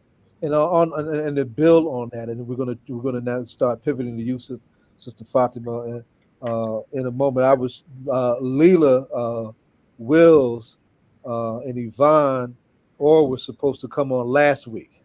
Right? Leela has a story very similar to yours in Chicago, right? But she really built up a historical society operation to detail the Illinois chapter's history. Forget how big the Illinois chapter was. Yeah. How pivotal was, especially when the party came under fire. The Illinois chapter fed the national, for sure. But she really built that out. And Yvonne, of course, is Delbert's daughter, right? Delbert's daughter, Delbert, and her mother was Chuckles, right? Called her mother Chuckles, right? But she was a minister of culture for a bit in the Chicago chapter. So I'm still trying to get them back on because they represent where we need to go with the capturing of those stories and the telling of them in a way that it's documentable. So it's something that we can genuinely pass on, not just to our kids, but to community in the way that our stories need to be told at this moment. So having said that, let's pivot now to Fatima, right? I mean, tell Fatima, tell your story and how you came to the family, like Sharif just mentioned passively, because I know we need our love stories too. And then let's get into incredible book. Yes, You Lord. get ready to embarrass the brother. I don't know what Oh you do no, that that's for. good stuff. Oh That yes. does matter. Now, listen, I'm the one that had missed that boat, by bombs. Yeah, because if you say the love story, how it started, he will say, "You remember when you said no, you didn't want me?" Uh-oh. See, there you go.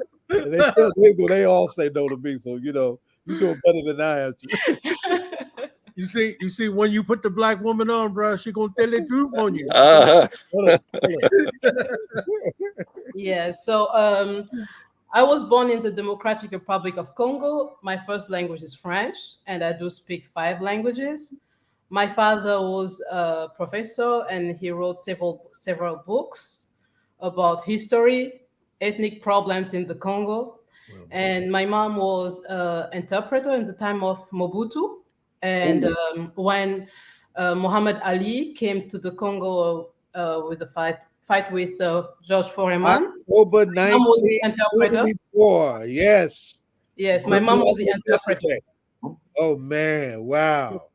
Yes, and she wrote books too, but her books wasn't published. But so I have a bachelor degree in Islamic science.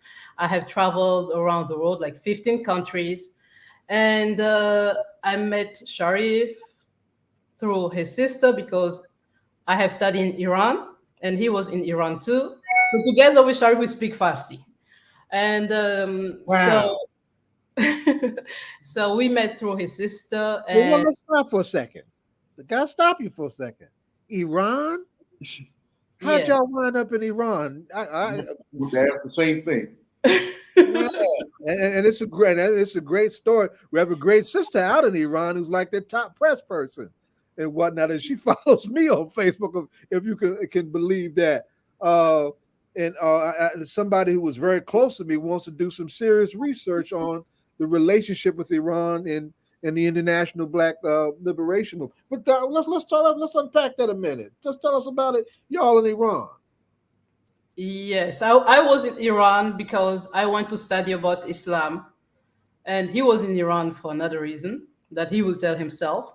So that time I used to meet his mom because when I was there, since I'm a French speaking person, so I was in the group of French speaking people, but we weren't a lot. The most black people were in the English speaking group, and it was a group that Sharif's mom organized.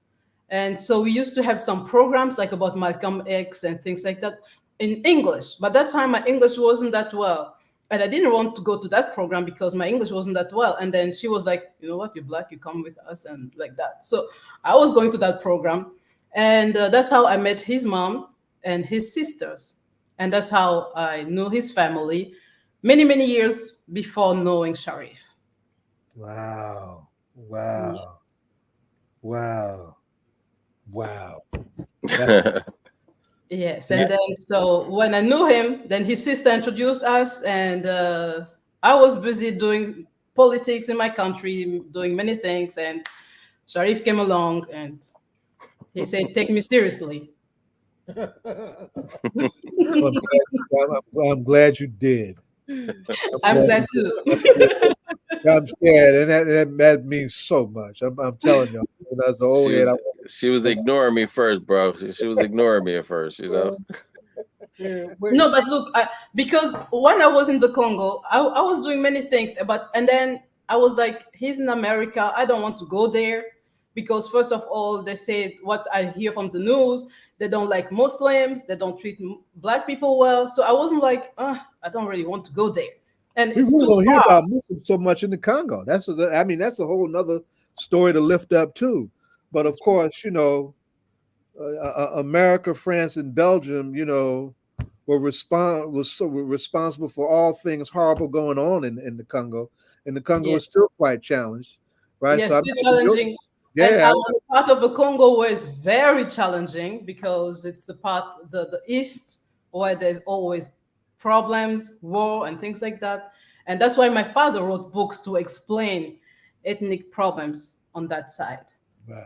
wow, and they probably went through their share of drama too, just trying to navigate that terrain with Mobutu because he was a nut. well taken care of nut by the United States government. That's right. You know, one of my favorite Mobutu stories is the great Abbey Lincoln.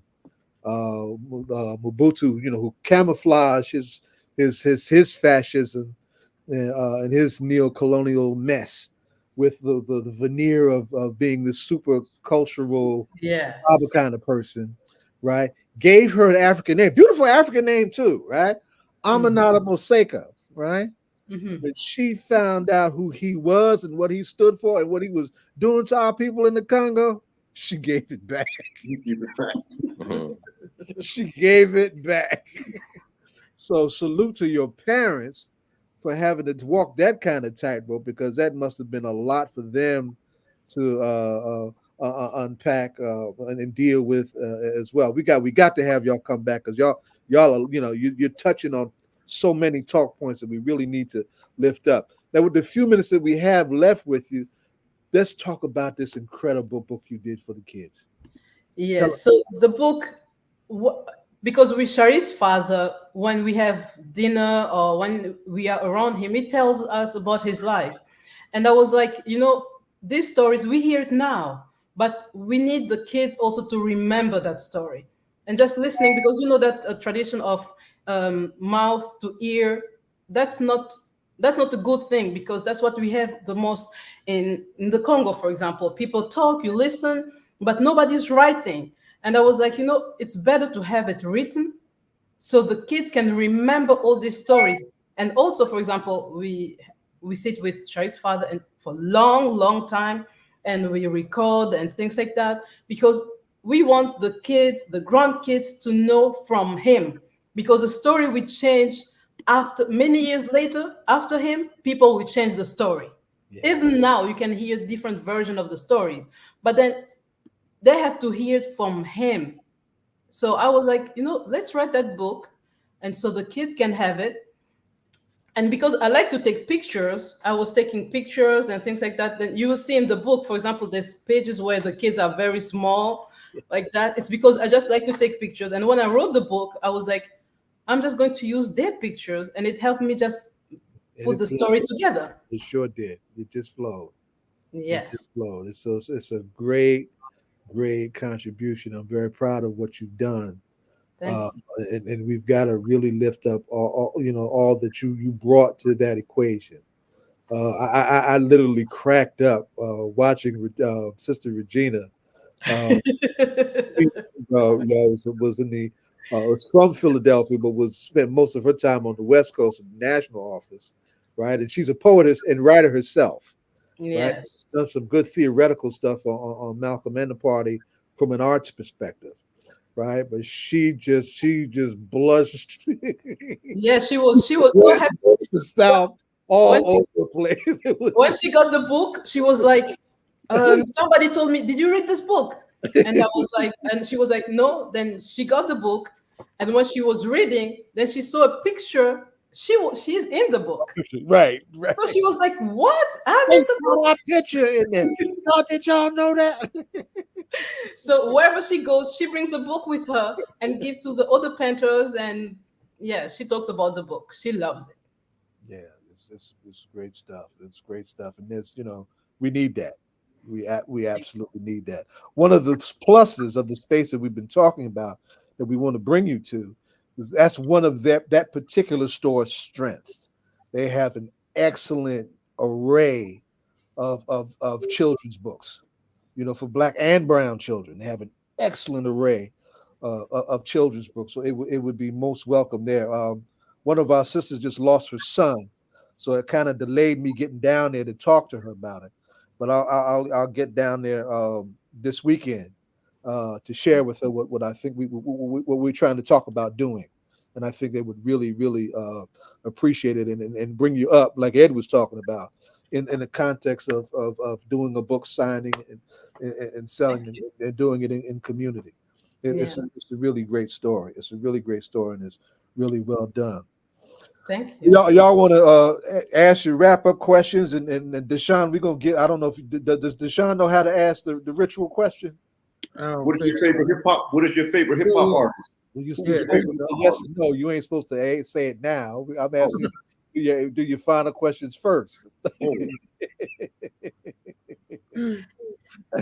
price of We'll being a pretend we did it. We'll pretend we did here. Don't worry No, about I'm sorry. That's the price of being a guest host. I'm not on here as often, so that sorry about breaking the protocols.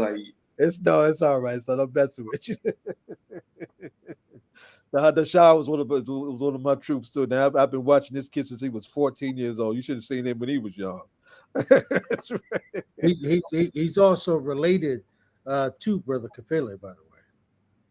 Oh, I forgot about that. nice small world. That's I what's forgot about that. You definitely need to bring your behind down here. Yeah, for sure. So go ahead, Deshaun, ask the question. So you and your Zouch, your wife, who was your favorite hip hop artist? Fatima, who's You yours? go first. I go. Well, I have three, if that's all right. Sure. All right. Public Enemy. I just feel like they set the bar in so many different ways. KRS-One, the teacher. He's digging some roots in the Newark right now too, by the way. And then our most famous cub, Tupac. Amaru Shakur. Amaru Shakur. Yeah. Yeah. Those are the ones, that I talk to my kids all the time, like, yeah, you know who this is? You know who this is? So I'm gonna tell you something. And we haven't had a chance yet to really dedicate to Pac the way we wanted to, especially since Dear Mama came out. Right. But what you lifted up about the village that your parents and their comrades created for y'all, he missed that. Yeah. He missed that. Yeah. And if you hear him talk about what he did not get by virtue of what came after them, tore them apart, and how that village was ruptured for him, right? That really affected it. And that's happened to other movement kids too. Oh yeah. Children of the Movement. I mean, that's a whole thing. They're just like how and as individuals, many of us go through it in different ways. Yeah. Right. Like, and so how I felt about the movement as one of the older siblings, I have other siblings who felt a lot of pain and felt like, hey, you know what? Like you were committed to the community. I want you to be committed to me. Right. Like, and that pain, which I didn't understand when I was young. I'm like, what are you talking about? Like they sacrifice, but as I got older and then being around more and more cubs, and hearing them, I'm like, oh, wow. So it wasn't just, where I'm like, man, telling my, younger sibling, like, be quiet. You don't understand. I saw like, no, this is a thing that unfortunately, it's just something that we have to continue to make sure we're struggling with. Children of the struggle have a very unique story and perspective and experience that sometimes I think is just, kind of poo-pooed a little bit.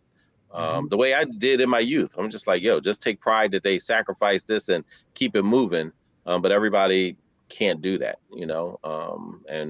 so we just gotta, We must love each other and support each other. Exactly. What Asada said. And everybody's different. Yeah. Love each other and support each other. Yeah. Fatima. Yes. What say you, daughter? And don't say me this time. I know I'm your favorite hip hop artist, but I'm not. Don't tell them that.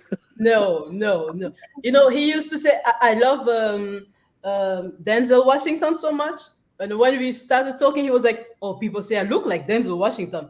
He doesn't look like Denzel Washington, right?" I was catfishing her before they even came up with the term. Denzel's son don't look like Denzel. He look like his mama. Don't nobody look like Denzel. I don't know, my brother. Your wife giving all your love secrets away, brother. When she taking away. Good to have something. That's a trip. As long as it's not in the book, that's all. Don't put it in the book. So regarding American music, I love Whitney Houston and Boyz II Men. So that's my style because I have learned English through Whitney Houston songs because it's slow, so I can understand. I use that time it was like you had to write the lyrics. It wasn't like you go on the internet and find it. So I was like writing the lyrics, and it was helping me like by the song how to talk, how to make sentences. So Through Whitney Houston, I learned English. Well, I would have loved to have had y'all with me in Cuba when I was in Cuba last, because we were participating in an international education conference. They used Malcolm's speeches to teach English. Mhm. Hmm. Can't Wow. make this up, right? Yeah, And yeah, we had an international black delegation, right, that participated in this conference. We had Sister Kumba from Senegal was with us and was a part of our delegation. We had quite a delegation. Now, y'all would have loved that, right? yeah. That Okay, sounds amazing. okay, all right. Sounds amazing. Well, on to next weekend, right? Look Appreciate you. on down. This is a space where you can always come to if you need to get something out. This is an Yeah, open door. We appreciate that. pound the drum regularly. You know, and if Ed said they're coming down, they're coming down. We're coming down. All right. So look Sounds forward. good. Thank you Yes, for having me. connect us via email so I can put them in touch with the with our team. Yes, sir. We'll do that right away. Appreciate you. Right away. And Thanks a lot. and Thank for you. sure, and for sure, my queen, we would definitely, me and Zaire definitely work to definitely get you here and more to do a book signing. Thank you. Yes, thank you. Thank you so much. All right, y'all. All right. Good segment. Mhm. Now we are getting some feedback. Right. I don't know where it's coming from. Queen her do without any stuff, right? Every somebody's I don't know where we're getting that feedback from, right? That's better now. It's better now. It might have been coming from where you're at, Queen. I think you got a strong mic, right? Yes, as soon as you turn it off, we get Well, I have to talk. Well, let's. I mean, it's good to have you back, Queen Mother. In fact, the last time we had you in a very rushed way that didn't do you justice at all. I'll apologize for that, but glad to have you back. You have an important engagement coming up that is a conversation that does not happen enough. That is starting to emerge in black spaces that are often overlooked. And let's introduce that in this way. Our struggle to reclaim our dignity and our heritage by virtue of what we faced and our ancestors faced and endured with being brought over here in the transatlantic slave trade is not a North American story. It is a Western hemispheric story. It is a global Western hemispheric story, and more of our people were brought here in spaces to the south of the United States, and slavery ended south of the United States later than it did in the United States, particularly in places. One that has been courageous in trying to attack it, and one that has been pathetic in not attacking it. Cuba, for example, 1884. That's almost 20 years after the end of the American Civil War, right? Brazil, where most of our ancestors were brought. Brazil is a huge African population. 1888, 12 seconds before the 20th century. And so, a couple summers ago, there's a so-called George Floyd summers. One of the things that I have been proud to point out is that so much of that protest summer was led by incredible young Black women. But here's the but that gets overlooked that we now want to look at and expand, because it's starting to, this conversation that we're trying to have is starting to simmer and blow up in certain places in a very profound way. Those sisters were raised in hell from Boston, not just to Boston to Miami or from New York to Los Angeles, but from Boston to Buenos Aires. all the way through what we call the Caribbean and Latin America, right? And some of them have moved with some weight and some majesty and some power in some of those spaces. For example, on a bad young sister who I'm very proud of, haven't met her yet, trying to figure out how to do that, right? But who was a part of an organization that some folks that I know and love put together called Red Mujeres de la Espora Afro. Francia Marquez was an Afro feminist in Colombia, fighting for land, fighting against racism and femicide. Because they kill black and brown women in Latin America too when they speak up, right? Is now the vice president of Colombia, right? So there are some powerful things happening coming out of that conversation, come from all of that motion. And Queen Mother, who's got a loaded personal legacy, with her family. So so many levels to it, and we need to start with your own family and you telling your own family story, Queen. We always have you tell your family ancestral tie to the Nat Turner uprising, but it's broader than that, and it's more connected to that inter-American spatial thing that happened with our heritage. So before we get to what you're going to do at the library in coming days, why don't you tell your family story, Queen Mother? Is that so you can set this conversation up the way you need to? Well, peace and blessings, everyone. I'm Reverend Queen Mother Imakhu, also known as La Serena, and it's a pleasure to be back. Thank you so much for having me back on. And all the conversation that went on before was relevant to my life. Donald Payne, I lived in the house that he grew up in from 2017 until 2022, and he was my neighbor across the street. Hearing the wonderful conversation about the community aspect of brothers and sisters in the movement really struck me. I remember my next to last husband. he told me stories about growing up in Brooklyn and as a kid going to the Panthers breakfast program. And I can't even tell you just how excited I was to hear that, because I grew up in a very pro-Black family and household. And of course, with our sister writing the book for the children, I have a deep passion for educating our youth because, of course, they are the future.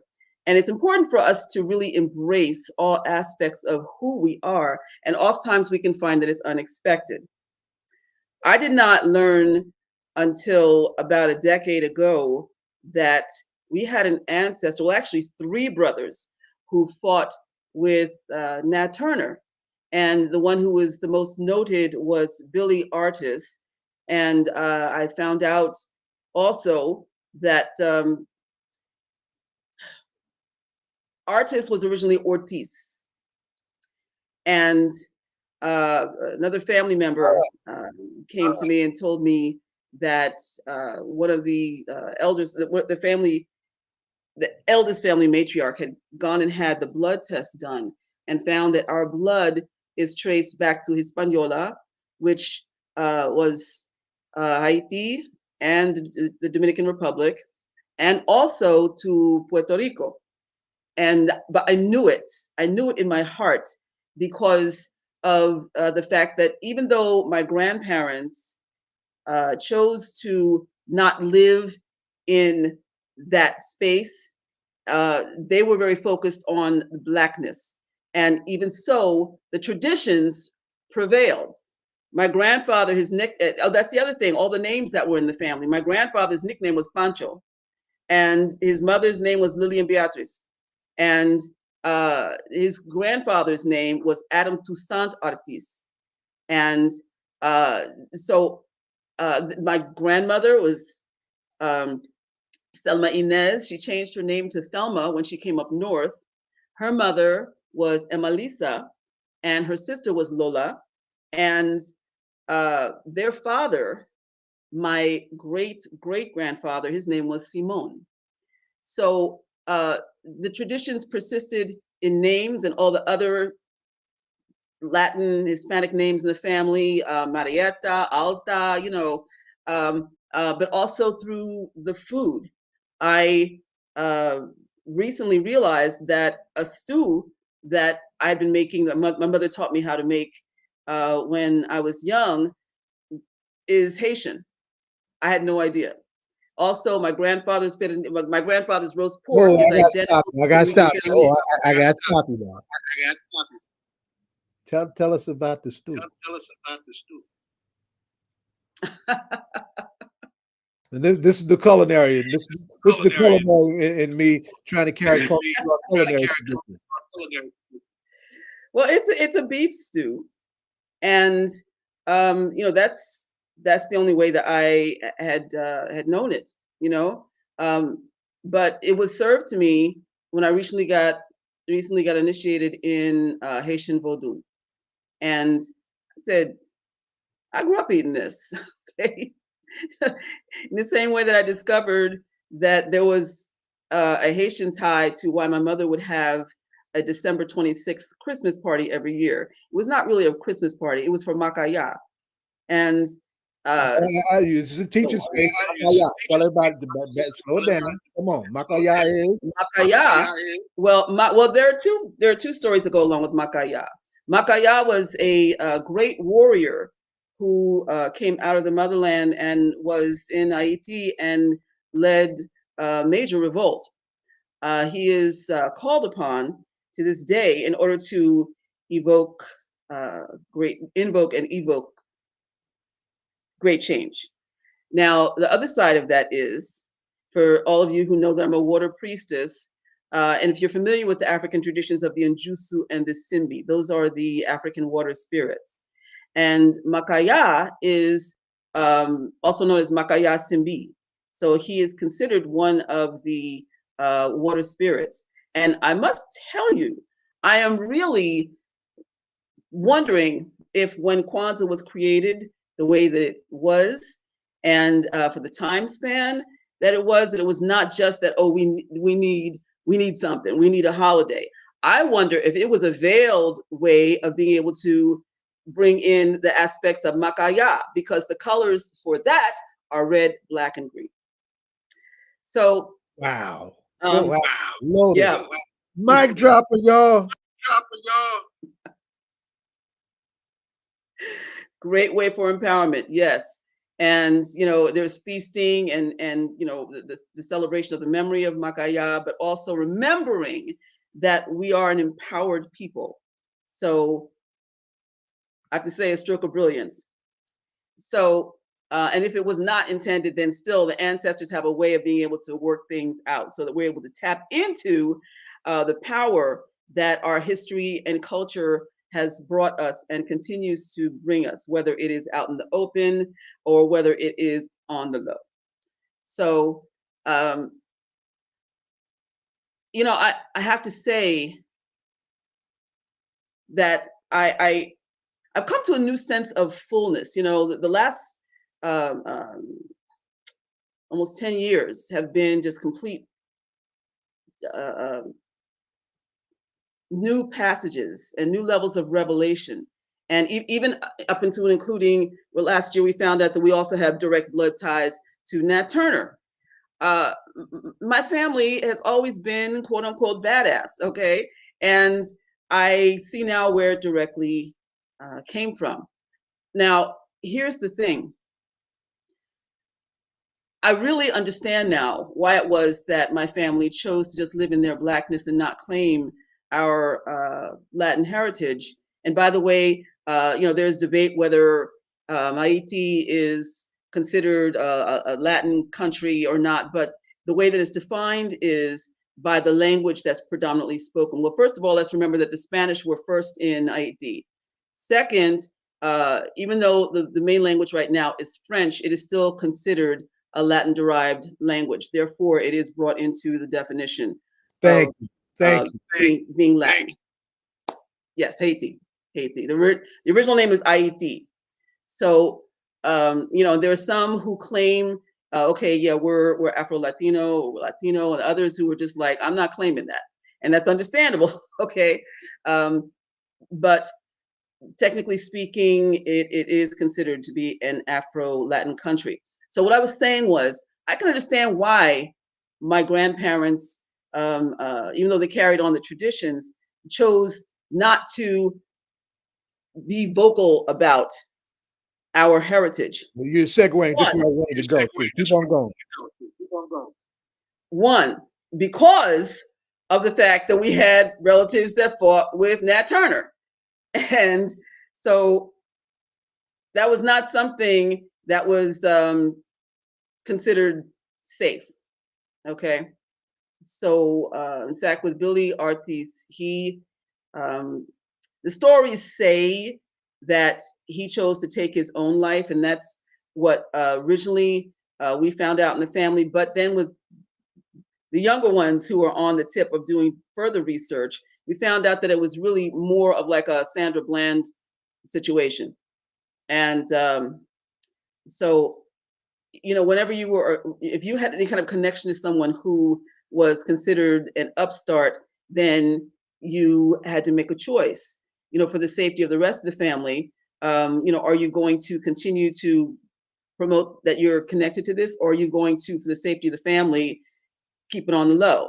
And apparently that's what my family decided to do, even though in their actions and also with the naming that continued, they still expressed that side of us. So there's that. Here's the other thing. And this is one of the major reasons that I created Blacknificently Latinx, which is a brand, but it is also an educational page and format and forum for people to understand the significance of the Afro Latinx, as it's called, culture.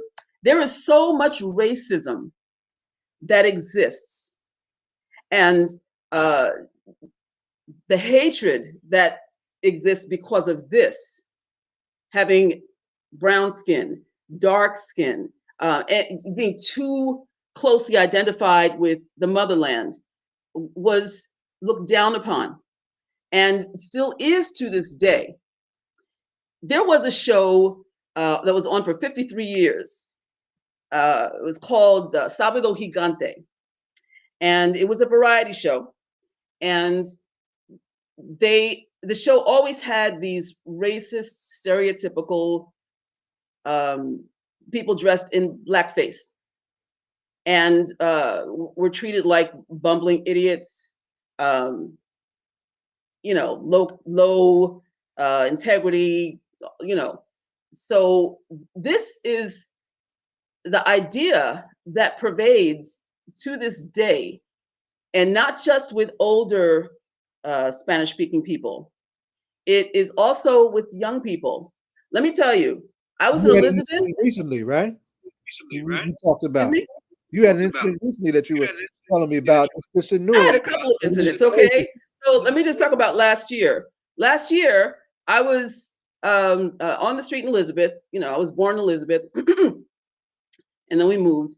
But I'm there shopping, walking down the street, and there's a mom who she looked like she was Peruvian, and or Ecuadorian, but whatever the case, she's pushing a carriage, and she's got a little 5 or 6 year old kid in it, who looks at me and says, "Mommy, that's a nigga, right?" And she dropped her head, and I looked at him like, did he really just say what I thought he said? And he said it again because his mother didn't answer. "Mommy, that's a nigga, right?" I said to her, "Shame on you," because evidently he learned that at home. So she hurried up and scurried into a store. I don't even know if it was where she intended to go, but she was so embarrassed. And she was young. She looked like she was in her 20s. Okay. Now, same day, I went to a Peruvian restaurant. I love Peruvian food. Okay. And so I went in for breakfast. Nobody was in there. All right. So I sit down, I order beefsteak. Okay. One of my favorite meals. And it was not good. All right. It was like beefsteak is supposed to be really thin and delicate. It was thick like this, the wrong cut of meat and inedible. And so there was another man that was there who was Spanish speaking, who was with his lady. And so and my waitress, who at first was very glad to see me because nobody was in there, she couldn't speak English too well. So between my okay conversational Spanish and her sort of kind of okay English, we managed to communicate. But with this, it was like, I don't even know how to tell her this. So the gentleman that was there with his lady, he told her the problem. So she was really embarrassed, and she said, I'll fix it. Okay. She goes back to the kitchen and comes back out and says, the gentleman interprets for me and she says that, go ahead and order something else from the menu. She's sorry. The cook said, that she would just honor, make something else. Then, and I'm gonna tell you, I was actually gonna spend more money. I saw something that I wanted, and I was like, I'll just spend the extra money, okay? The cook comes out. She puts her hand on her hip, takes one look at me, and says, I'm not cooking for her. And tells the waitress to tell me to just pay for my fruit drink that I got and get out because she refused to cook for me. Now, the waitress was really embarrassed, and I'm watching this conversation, and she's standing there, So the gentleman, he's embarrassed, and he says, well, she said, blah, blah, blah, blah, blah. And I said, are you serious? Okay. I mean, really. And so I said, you know what? Don't even worry about it, right? So I gave the waitress my card, and it had my Spanish last name on it at the time, okay? And the chef, she looks at it and she goes, yeah, and the dude, he's like, oh, she's Brazilian. And I said, that's right. I said, I'm Puerto Rican, Dominican, and Haitian, okay? So, this woman, now she's just like a total disgrace. And it's the first time I ever put my finger in anybody's face.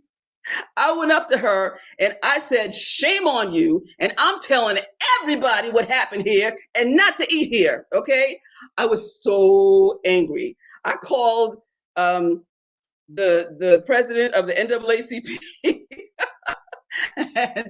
And so he was talking about that there was a growing divide. And then, wait a minute, just a few months ago here in Newark, I happened upon the Ecuadorian parade.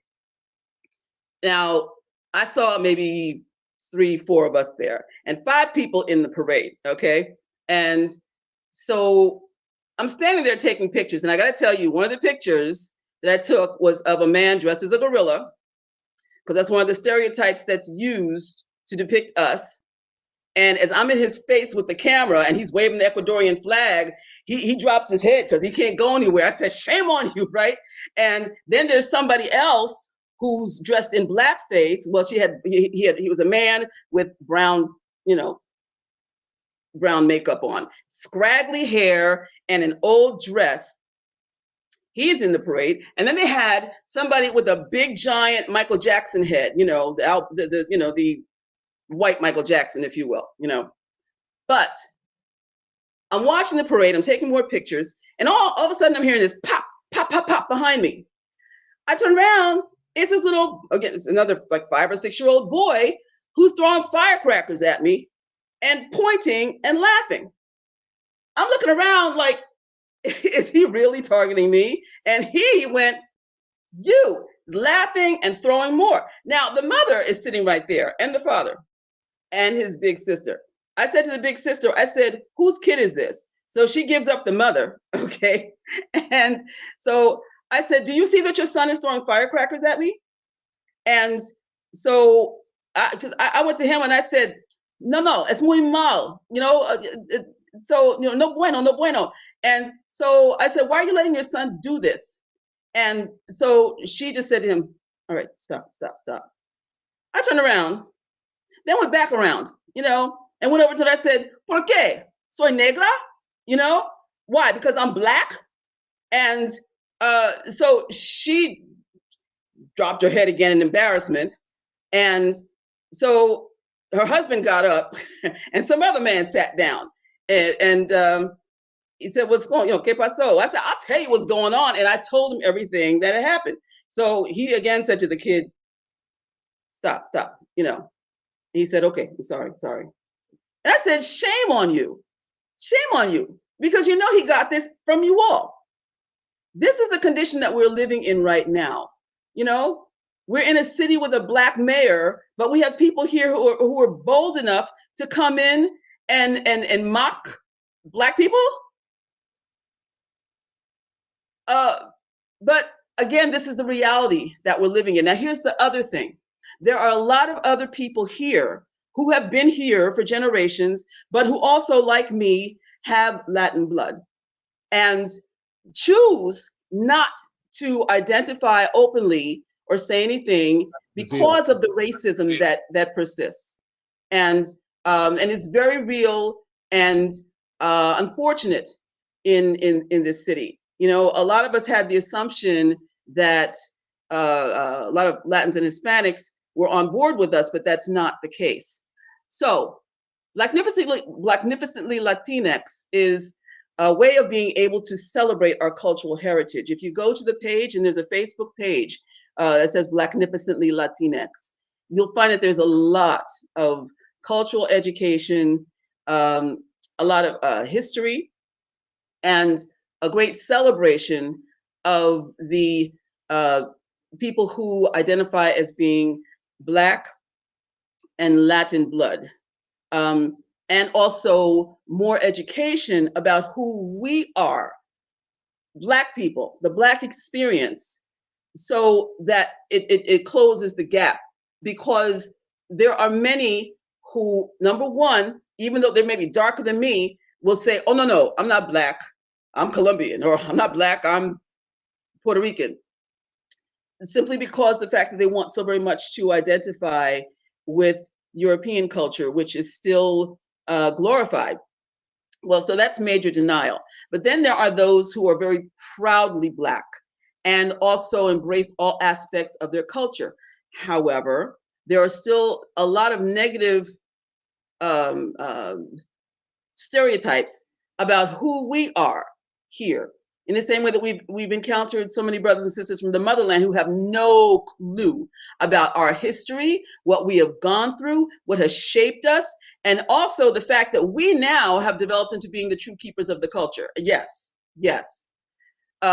So that's right. I mean, I had someone who was Haitian who said to me, "Oh, Afro-American,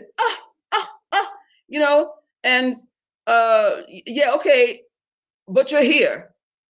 You're not in Haiti fighting, okay?" And there's a very definite notion about that amongst a lot of Black folks too. How are you looking down on us, all of you who have come from someplace else, when we're the ones, boots on the ground, who have been here, who have endured racism and everything that's gone along with it for generations. And we paved the way for you to be able to come here and seek a better life. You're not there in the battle, okay? You're here. What you need to do is have a greater understanding of who we are and greater respect for who we are. Because the fact that we paved the way, and you can gripe about us and think that we are less than, but the truth is that we have a tenacity that is unrivaled. And because of that, you should be grateful. So the Queen has spoken. I was glad to see that, because this originally was supposed to happen last month at the weekday branch of the library. And I was glad to see when Right. I was glad to see that it went to the main branch. The main branch functions a bit differently now. Huh? Yeah. So it sounds like an embrace took place that needed to happen to actually give it the educational lift and support that it deserves. Thank you. Thank you. And yeah, I've been doing programming. I've been doing programming at the Weequahic Library throughout the year, but there's been a problem with the elevator. And so I was told that the elevator was broken again. Don't worry, we'll help you carry all your food and everything upstairs. And I said, no, that's an ADA issue. You know, I said, I don't want to take the stairs, okay?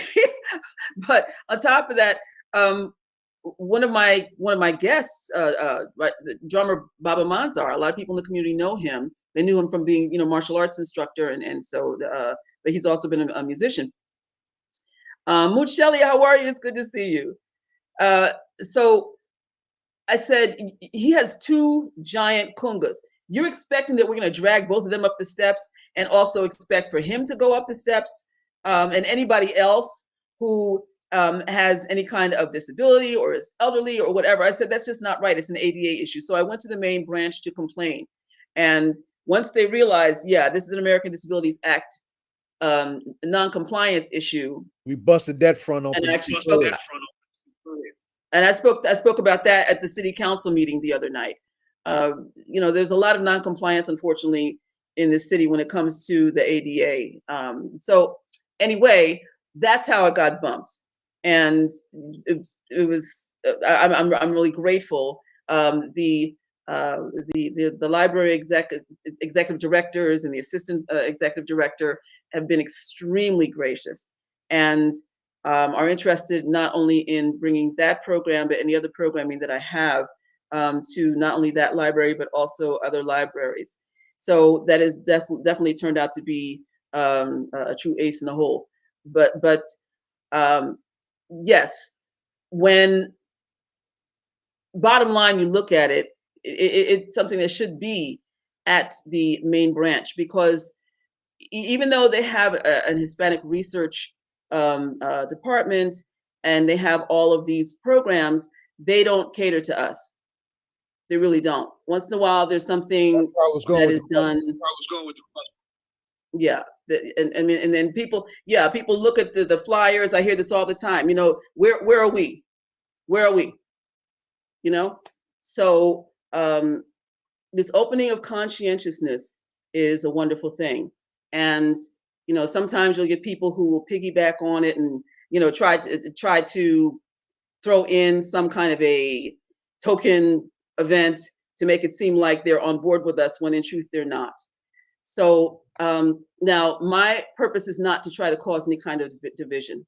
My purpose is unity, especially as a water priestess. But my devotion to our people is first. And especially in the face of what has been willful neglect, let's fix that. And how do we fix it? Through education. As a teacher, I am big on cultural education. That has been what I've done throughout my career, and giving people back their culture with a deeper understanding of why we do what we do, in all the varieties of cultures that we come from. It's empowering. And the biggest thing, though, is to find the commonalities, because then we can have a place to talk, can have conversation. And we build from there. And coming to respect differences, it doesn't mean you have to, all right? But at least if you have an understanding of the perspective of where people are coming from, then I would like to think that helps. Just like as a filmmaker, whenever I have gone to different festivals and I've seen the folkloric dance, the big flowing skirts, that's what's similar in all, whether you're talking about white Hispanic or you're talking about Afro-Latino or Latinx. And I also want to say, well, let me just finish my thought. So I do a lot of stuff where I create montages of one flowing skirt from one folkloric dance going into another, and then to another, and then again to show the commonality. Now, I also want to explain about the term Latinx. A lot of people say Latinx. The way I have it written is with the emphasis on a capital X.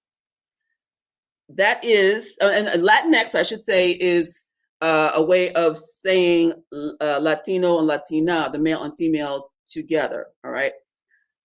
But I have the emphasis on the large X as a nod to Brother Malcolm, and also as a way of saying this is not celebrating the oppressors, okay? Just so we understand that. Our cultures may have been born out of the various rebellions and conflicts that we've been through because of the fact that that culture has been imposed upon us. But it is not a way of happily saying, you know, oh, yes, we're so happy about having been enslaved, okay? We're so happy about being oppressed. No. Just like with the dance bomba, which I actually taught to the last group of kids I taught at Oakwood School in Orange before COVID hit. I taught them about the history of it being a revolutionary dance in Puerto Rico, and how it was a way of mocking the aristocracy, you know, but also claiming cultural pride. And it started in Loíza, where there's a great concentration of Black Puerto Ricans who are extremely proud to call themselves Afro-Puerto Rican or Afro-Latino or Latina. So to be clear, the X is a way of saying we're not accepting the so-called glory of the colonizers. Now, let me just also point this out. Yes. This is, I have my Puerto Rican bracelet on here. This is La Madama. La Madama is the history of the La Madamas is these were the formerly enslaved, and these were the ones who worked in the big house. Now, they're considered very powerful, and they are. Their spirits are very powerful. But these were the ones who would like put poison in master's food, you know, who knew all the secrets from inside about overcoming. However, strangely enough, for as much as white Hispanics don't like us, many of them embrace our icons. I mean, that's strange. They know where they got the best of their. Absolutely. And but see, there's also some romanticized notion. You know, I see some videos on YouTube of people saying, "Oh, I love my Madama, and you know, she speaks to me, and she gives me spells or whatever, you know." But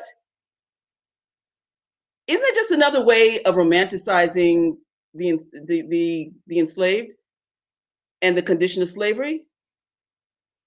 It's the same with how in Condomblé and in Umbanda there is La Santa Sara La Kali. You gotta explain that. Condomblé and Umbanda. I know. Give me a minute. Give me a minute. Okay. Remember, educator in the house. Okay. Now, Umbanda and Condomblé are the Brazilian Orisha traditions.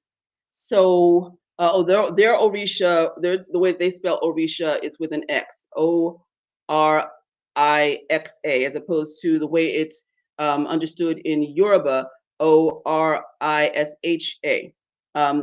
But these all hail back to an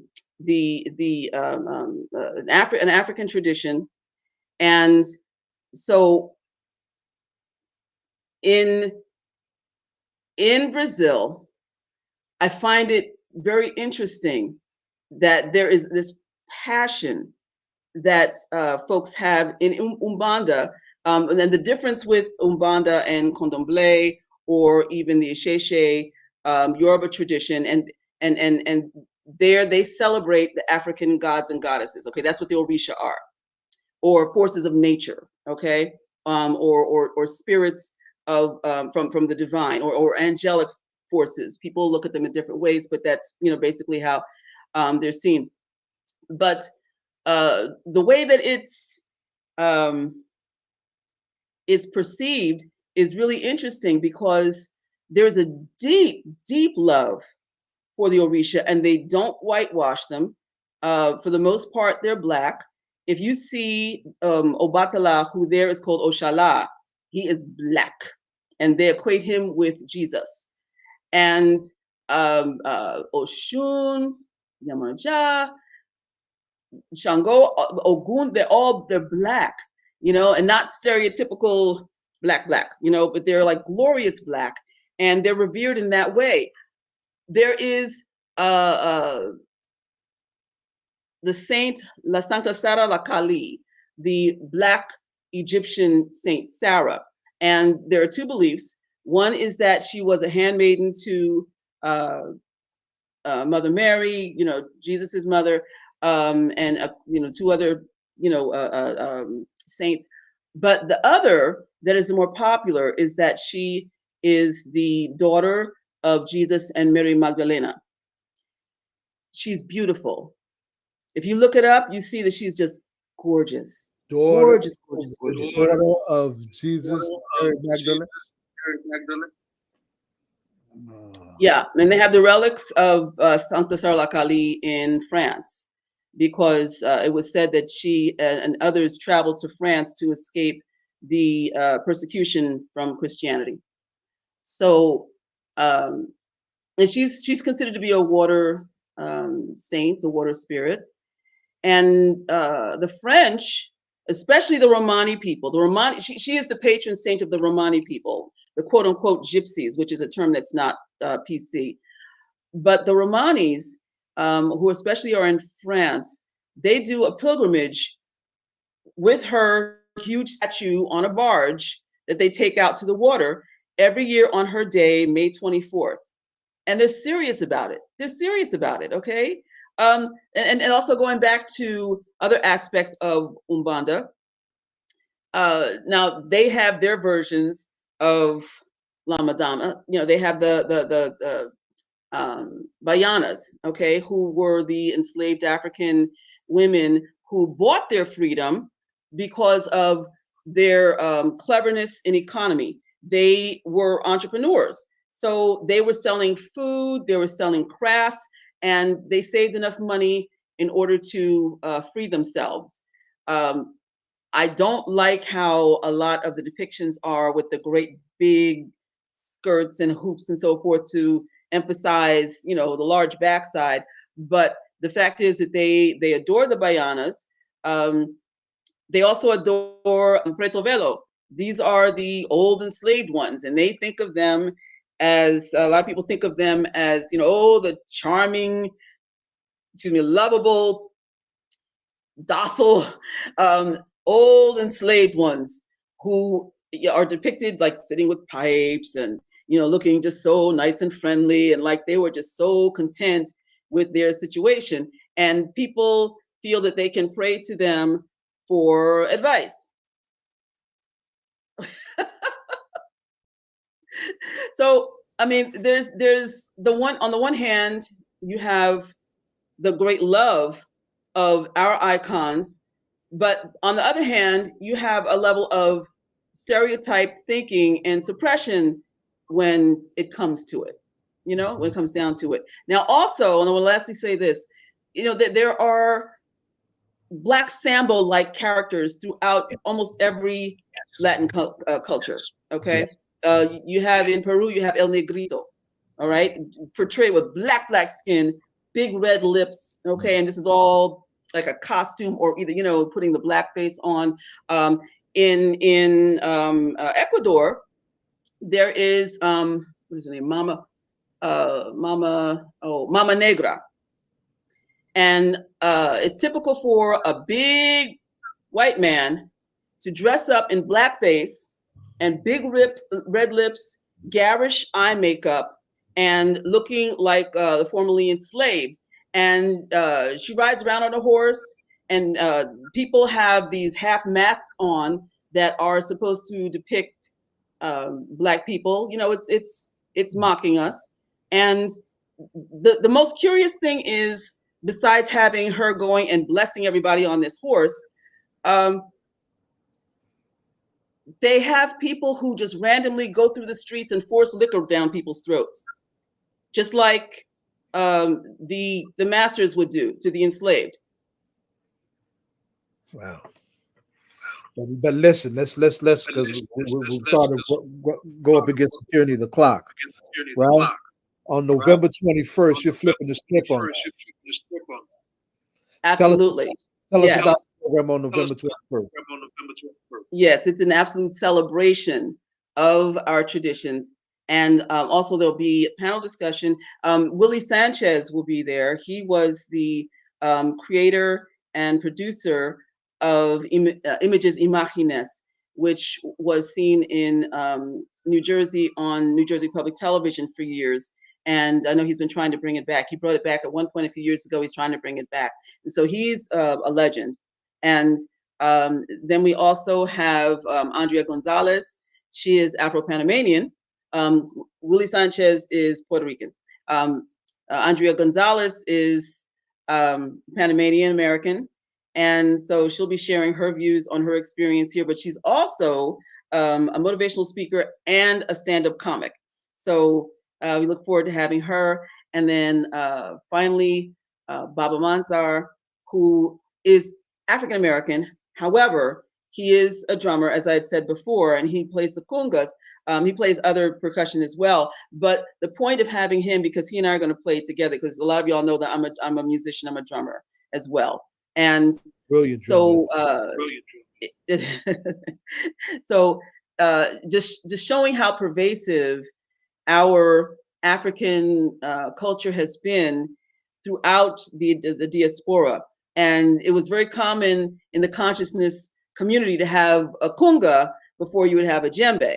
So, so there'll be some talk about the history of Afro-Caribbean, Afro-Latin, and African music and food, and also a fashion show. I'm debuting my Blacknificently Latinx line, which is showing a contemporary spin on African Latin culture. And we look forward to seeing everybody and just having a really wonderful time and celebrating all of our culture. And this is for everybody, all the brothers and sisters. Come on out. If you've been suppressing your Blacknificently Latinx self, then come on out and own it. And for our brothers and sisters, just come out and enjoy the celebration. We are family. There's so many places to build on. I'm just overwhelmed. There's a film making its rounds on the film festival circuit called Faith in Blackness that illustrates how our folks in the Latin American context have found a Black way to maintain their faith traditions, right? And it's a variation. And somebody who I love dearly, who I told you about some time ago, right? Who's from Panama, is in the film representing Ifa, right? And of course, then I should say, just to pivot off of that, Black Solidarity Day is coming up. That's Monday, and we got that from a great Afro-Panamanian Pan-Africanist named Carlos Russell. I want everybody to remember that, okay? So there's so many places to go with that. And Faith in Blackness is not a long film, so something I'm throwing out as something that we could potentially consider bringing to Newark.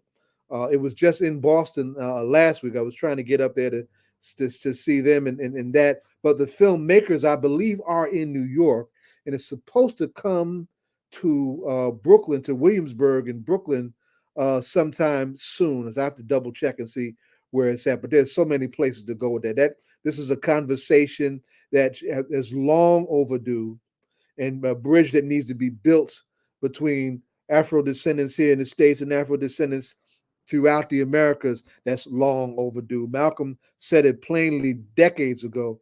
Any person of African descent in the Western Hemisphere is an Afro-American. He Pan-Africanized in a Pan-American way the whole concept of African identity for those of us who are in the West. And it's time that we pull that sleeping giant out of the closet and help that be one of our toolkits in building that united front that so many of us are passionate about right now. Queen, it was absolutely enormous to actually have some real time with you. And Yes, we're looking forward to November 21st. I'll certainly be there. If you needed any male models, holla. I'm actually trained in that. Well, I need you then. I need you. Listen, I want to say thank you so much for having me. And I also do want to make it clear, because y'all know, a lot of y'all know I just got divorced. Anyway, so I legally God bless you. back. God bless you. Oh, I didn't tell you. long battle. Okay. Enough said. You won't go there. Anyway, but I took back my legal name of Lloyd, which is my father's name, my father's last name. But also, I never had a middle name. So since I had the opportunity to legally change my name, I took the name Artis as my as part of my name. So my legal name is Elaine Artis Lloyd. I proudly bear it. Yes. Speaking of that, we also I've been wanting, and Ed put a pin in this. There's a need for us to have an ongoing conversation here about the reclaiming of African traditional spirituality, right? I'm a Malcolm Muslim without a doubt. That's I also practice Ifa for our ancestors, right? And you're a Kemetic priest. That's right. Initiated in Voodoo. That's right. Initiated in Ifa. And you get ready to make a power move of another kind tomorrow. Tell us about that real quick, and then Dashawn's going to ask you our ritual question. Well, just to be clear, I'm not initiated in Ifa. I initiated as members in a couple of temples, a couple of Iles, but I do practice Orisha tradition, and so along with everything else, Kemet is my foundation, and so but it all comes together. So so tomorrow I'm going to be initiated as an Eastern Star. Okay. Yes. And is it this is like you know what that is? So tell us what it is. Next door, Queen Mother, at the temple next door. At some undisclosed location. Oh, yes. I'm sorry about that. So my father was a Mason both in Prince Hall and also in Scottish Rite, but I had no idea until after he died. My stepmother called me and she said, "I'm sending you a bunch of your father's things. I think that you would appreciate. Did you know your father was a Mason?" I said, "No." She said, "Me neither." He was initiated actually at the temple I'm initiating into, and so but he really kept it hush hush. But he and I would have these mystical conversations, and I would say, "Dad, how do you know this stuff?" And he would just say, "I know some things." That's right. So we have a long legacy on my father's side. I've talked a lot about my mother's side, but I want to give honor to my father's side as well, and wrap up, because I know you have somebody else coming on. But yes, Jim Clyburn is my cousin, and he's a Mason. My great aunt Louise. Your family of major debt. He saved Joe Biden's losing campaign behind. That's right. Blame me. Don't hold that against me. Well, long as we beat Trump, I don't give a damn. Well, yeah, I know. That's all we really wanted. So, but yeah, you're right. You're right. And he and my father were close growing up. And actually, he came up here to Newark at the time when my father left South Carolina too. But as he told me himself that he just didn't like it up here and decided to go back down south, and my father stayed. So the whole the whole legacy of Masonry, though, which I've kind of touched on because I'm Rosicrucian, you know, I'm initiated into that. I'm initiated into a bunch of things, you know, but for me, because I had a great aunt who was in it for years, and another aunt, and but for me, it is legacy, but it is also a continuation of what I've been doing as a Kemetic priestess and what I've learned.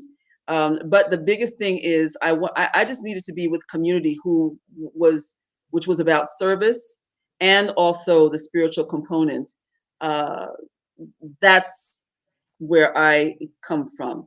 And I'm very proud to be doing this. I can't even tell you how excited I am. I'm so, so excited. I've been going to events all year, and, you know, I've been invited to events, and, you know, so those are two of our oldest spiritual organizing tenets in the North American experience that merits an appreciation of another kind too, because we you know, reclaiming tradition means doing things with certain principles, doing things with certain standards, and doing things consistently to carry the culture, right? So that's important. And you know, somebody who's a regular on the show had a discovery and enlightenment on that, and he started talking about it recently. He's running for Senate now. You heard of Lawrence Ham, right? But he was given an award a couple years ago from Masonic, and when he unpacked his history back to the, you know, the early 18th century and all the abolitionism that was involved in that, and how abolitionism, you know, on the freedom side, on the free side in the North came out of that. He said, whoa, you know, they're organized. You know, these are folks that are organized. that's it. We need to appreciate this, because we used to turn our nose about it. No. And so, you know, and that's just another layer to so many layers that you carry, right? You are indeed a queen. Right? And we appreciate that, and we wish you well on that next step in your journey.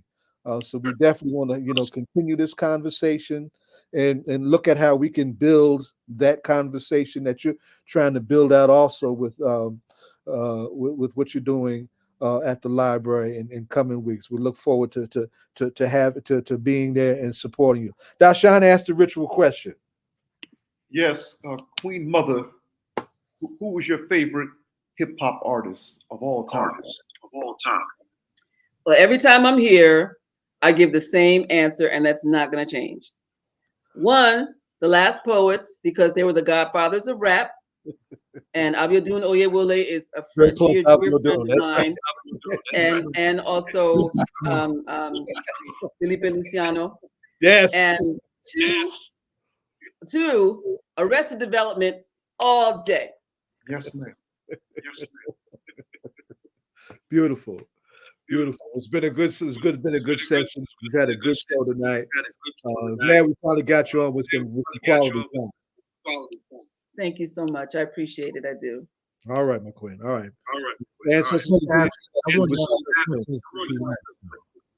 I was just wondering.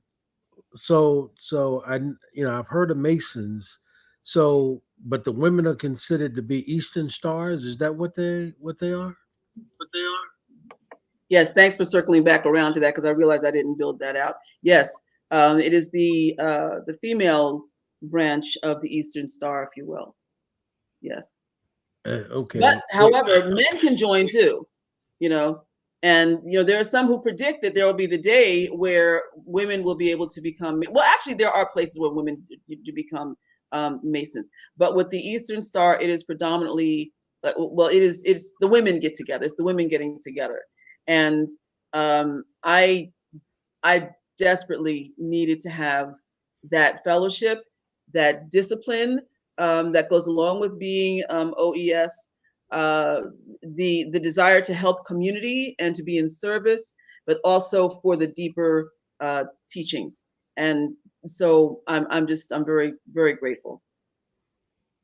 Yeah, and it's with a black temple in a black in a temple that has been there for like 110 years, something like that. It's been a long-standing. Yeah, they own their own building, and so that's powerful. That's right. Again, coming back to the whole thing of I shave with an oneness S. I shave with an S. All good. All right. Well, be interested to know after you do your initiation, you come back and tell us about it. Well, what I can share. Yeah. So it's a whole. But I have found there have been a lot of stereotypes that are not really correct at all. People have feared, but then again, this is the whole thing of fearing our culture, even though it was taken from us. Where was it taken from? Kemet. That's right. That's Okay? right. So this is all about complete reclamation of what was ours and using that perspective and filter. Well, come back and tell us what you can. I've got members of my family that are Masons, getting big, huge rings on their finger and all of that stuff. I don't know what all that means, but I guess it's all right. There's a lot of public information to read up on. There's a lot, but the best way to find out is by inquiring directly and coming on inside if you are considered worthy of coming in, and that's really the biggest thing, making sure that you are living up to a certain standard, and this way you're also surrounded by people who are living up to the same standard and not feeling as though you're strange, not feeling as though you're going to be ostracized because of that. And so, I mean, I wish that we continued that. This is something that we generally had in community in order to survive. There were so many things where you grew up with certain manners, that you had home training, and all of that's been lost. The working together as a unit in order to help the whole, that's been lost. It's all about meism now. But in this, you're not. Now, see, I am humbling myself because even though I'm a queen mother, a minister, a theologian, all of this, I'm coming at the bottom, and I'm so happy. I'm so happy. I'm just it's not about getting the jewelry. It's not about any of that stuff. It's just the camaraderie. That's everything to me. All right. Well, listen. Thank you very much. All right. Thank you. Thank you for having me. You're welcome. All right, Zai. I was Rhino, but Oh, it's been he's not on. He didn't make it yet. no. I mean, I We texted got him. a few minutes left. Yeah, we got a few minutes left. We got a few minutes left. Dashawn, since you're with us, you're not a model, right? Yes, brother. This is the hip hop section. If there's something that you think that we need to be lifting up right now, in all ways, on all manners of hip hop right now, what do you think we should be talking about right now? Well, I believe that we have to make sure that hip hop is not being co-opted. Now, I understand the point that Tariq Nasheed is raising. However, I'm more concerned with hip hop being co-opted by folks who don't look like us at all. That's what I'm concerned about. And we always have to make sure, unfortunately, what we've seen over the past several decades, we actually seen over the past 30 years now, is the attempted whitewashing of hip hop, or the attempted corruption of hip hop. In other words, hip hop culture, the way it's depicted, we have to make sure that it goes back to its original, the golden age, in which we were using hip hop and rap as revolutionary tools. And we also have to keep in mind, rap is not hip hop. Rap is a part of hip hop. Hip hop is a culture. Right. Rap is one of the musical tools of hip hop, and most people get that confused. Oftentimes we say hip hop music, we're speaking about rap, but rap is a part of hip hop, and I've said that to people many times. So hip hop, of course, when we say culture, that includes rituals, customs, music, spiritual practices, our appearance, etc. Graffiti, artwork, all that's part of hip hop. But we have to make sure that we explain to people hip hop's original purpose and rap music's original purpose, and it was for and that was for revolutionary purposes. Indeed, indeed, indeed. But let me ask you a question on Dashan. So, you know, we're talking about, you know, if you, and I don't know if you stayed to hear my son. Did you hear his segment? I was listening to my son. Yes, I was listening to my son, So, you know, when he was talking about, you know, and I was with him, by the way, last week. But go ahead. yeah. So when my son is talking about, you know, I mean, I know it to be true, right? So, but what he was delving into was that, you know, since hip hop now is basically corporatized, My right? point exactly. Go ahead. And so from that particular perspective, when you say we've got to go back, the question is that if that's the case, it is not something that corporations are going to pay for. That is something that is going to have to be self-produced, My right? point exactly. Because the point that my son was making was, remember, he said that, you know, he has all these followers, but what he notices is when he puts something up there that's negative, it gets a lot of views and a lot of hits. Of However, course. when he's talking about something positive, very rarely do anybody want to hear from him or hear him say anything or rap about anything, right? So I mean, and of course I don't know what uh you know what happened with KRS-One today with his meeting with the principals today in terms of how do they use, you know, the Temple of Hip Hop that he's opening up here in Newark. But the thing is that, you know, and remember Malcolm said this too. He talked about the revolutionary being financed, right? We have to finance our own revolutionary. The problem is, are people who are in the industry, and I'm talking primarily about young people, are the young people that are in the industry, are they interested in financing their own freedom with the music? I would say no, Eric. That's I would say the no question. because of remember, Black people have been under what Cleo Monago refers to as a trauma trance, and of course, we had many people, Dr. Nathan Hare, the voice, Dr. What did Naeem he call, Akbar, he called it? A trauma what? A trauma trauma trance? trance. He calls it the trauma trance that Black people have been under for the past several centuries. But before him, we had people going back as far back as the voice, then later Nathan, the Julia Hare, Dr. Naeem Akbar, Dr. Mm, Joy Roy, so many experts on Black mental health who've explained that we have been traumatized. We have been right, programmed. Dr. Wilson, he stated that we have been programmed to take part in our own destruction. right, And so when I'm noticing, see, I'm Generation X, and I'm noticing that each generation appears to be coming further and further removed from revolutionary thought, although we do see pockets of it, thanks to George Floyd, thanks to the Black Lives Matter movement. We do see pockets of it, but there's always something to counter it. Like, for example, let me give you this example. You mentioned Hakeem Green. I first met Hakeem in 1990 when I was 13 years old at Sojourner Truth Middle School in East mm, Orange. Okay, he had a group called African Children of Today. Now, Act Now. It was him, T.J. Whitaker. That's how I first met T.J. Whitaker, Brother Rodney. And this is right before I met Brother Zaid. And of course, Kafela used to come over and So speak at the TJ school. Whitaker was a rapper?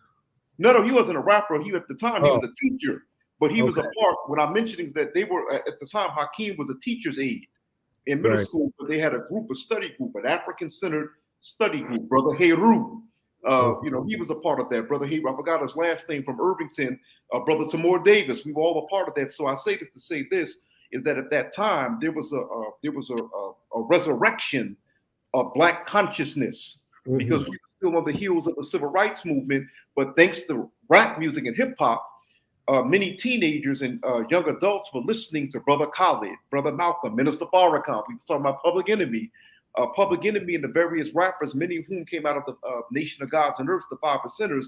They were putting these three brothers in the songs. And so my point is, when that happened, Of course, we would see, we had conferences across the country. We had Dr. Jeffries, Dr. Malana Karenga. There were African-centered conferences taking place across the country. There was a reemergence of Black consciousness. And what ended up happening? 1993, boom, the chronic comes. Right. Yeah. I was in high school. That summer, I can remember. And as a high school student, I was 16 years old that summer, 1993, when that album, The Chronic, came. That's when I saw, as they say, positive, I hate to call it positive rap, because that's what rap wasn't initially. That was the beginning of the decline. That's right. That's right. And it happened, and I'm a teenager noticing this. Mm-hmm. Because keep in mind, when I met Brother Zaid during that time, 1993, being with Tim Gaylord, when I was 15, yeah. 16 years old, that's when, like I said, that's when it was a reemergence of that. You had the study groups, and Kafele was a part of that too. And that's actually during the time you met Brother Bashir, because Bashir was in that circle when he was at Seton Hall. Those are like my people, like Bashir and Hakeem and Brother Zaid and T.J. Whitaker. Those are like my big brothers at the time. But my point is, I saw that as a teenager, and it was so coincidental that, as soon as that, like I said, as soon as that happened, like I said, it was so coincidental when the Chronic was released. I said, oh, I see what's happening, because it reminded me of that old Nation of Islam lesson. Who is the 10%? The bloodsuckers of the poor, slave makers of the poor that teach lies, etc. Mm-hmm. Those in power. Mm-hmm. So what we're dealing with, we are dealing now almost two generations later, of young people, young African Americans in particular. Although we have hidden colors in YouTube, okay, those are excellent introductory pieces. There's still a lot of work that we have to do. It's always, my point is, it is always counter. Okay, now we have trap music.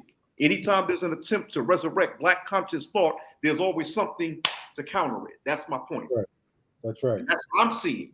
When I speak with younger people, as I travel the country, and they come up to me asking me about media, et cetera, I'm noticing this. But how do you see us going back then? Oh, well, this is the thing. You have people like ourselves, okay, and of course, me and Brother Bashir discuss this all the time in terms of ASCAC. Brother, we have a lot of work to do. So what we have to do is just remain consistent. Mm-hmm. We have to remain consistent. Something that our elder Brother Amanifa used to always tell me. Ashe, he used to always say, brother, he said, let me tell you something. The debates that y'all are having now, we were having 50 years ago. The struggle continues. Consistency matters. Consistency matters. Oh, thank you, Principal Kafele. I like what you stated. Mm-hmm. A flyer, and trying to put Queen Mother, trying to figure out how to do it. I want to put Queen Mother's flyer on the page. She gave us a shout out, and a thank you shout out too. Yes, she did. Always wonderful hearing from Queen Mother Imakhu. Yeah. So I tell you this, Zaid and Dashan, the problem is right now, right? And Zaid, we talk to the mayor about this all the time, right? The problem is that we just don't have any avenues where Black folk are meeting anymore and having conscious conversations, right? Mm-hmm. Right. Not on a regular meeting. It doesn't exist no more. And probably the only regular meeting that occurs is what we do here every week, right? Mm-hmm.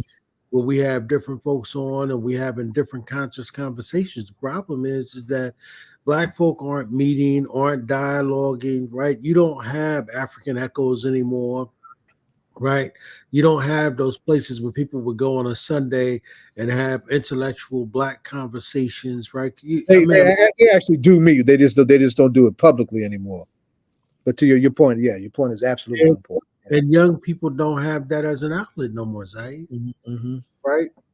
Like the story that Dashan is talking about when he was a teenager, having met, these folks when he was a teenager. Where is it that young teenagers can go, right, and get the true history of the Black Panther Party?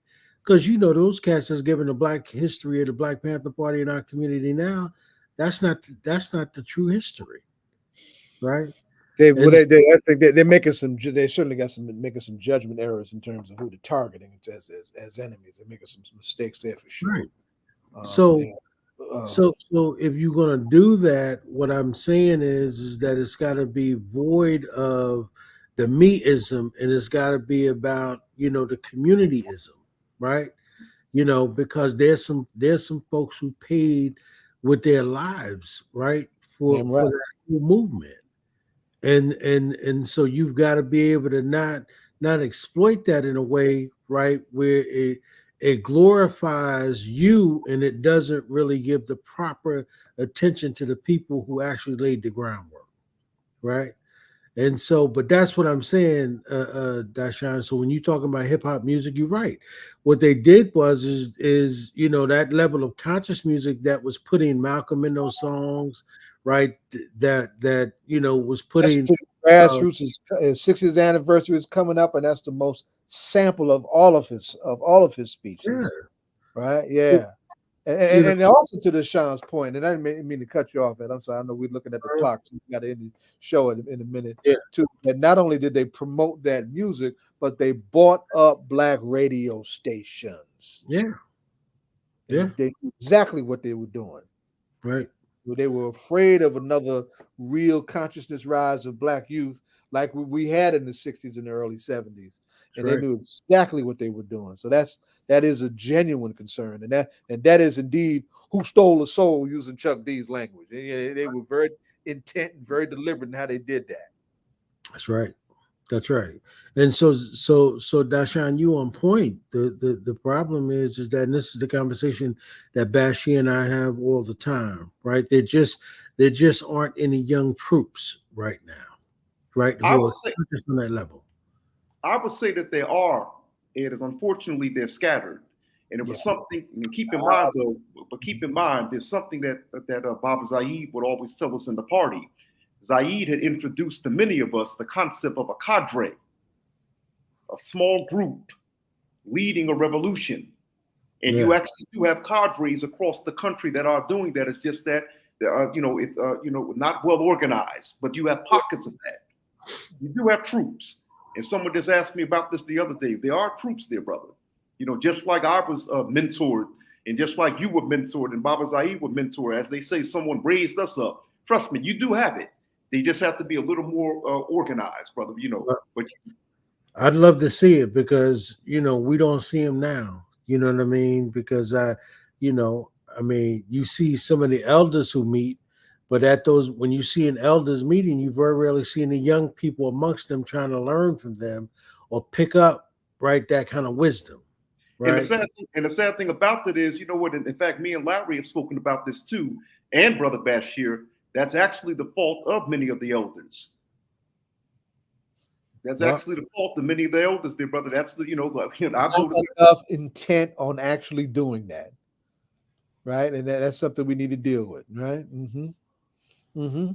that's been Yeah. my main concern. My main Steve concern has been Kafeli is just lifting up, right? And that's the point that I was trying to make, is that Pac did not have the kind of space that he grew up in because of what happened with his mother in the New York chapter in terms of what they went under in attack. They weren't able to survive it in an as wholesome way as they did in Philadelphia, in that network of folks who took care of Sharif and his family, right? And even Mhm. Sharif said in this conversation that folks reacted amongst the Cubs. There were different reactions and different feelings about that, right?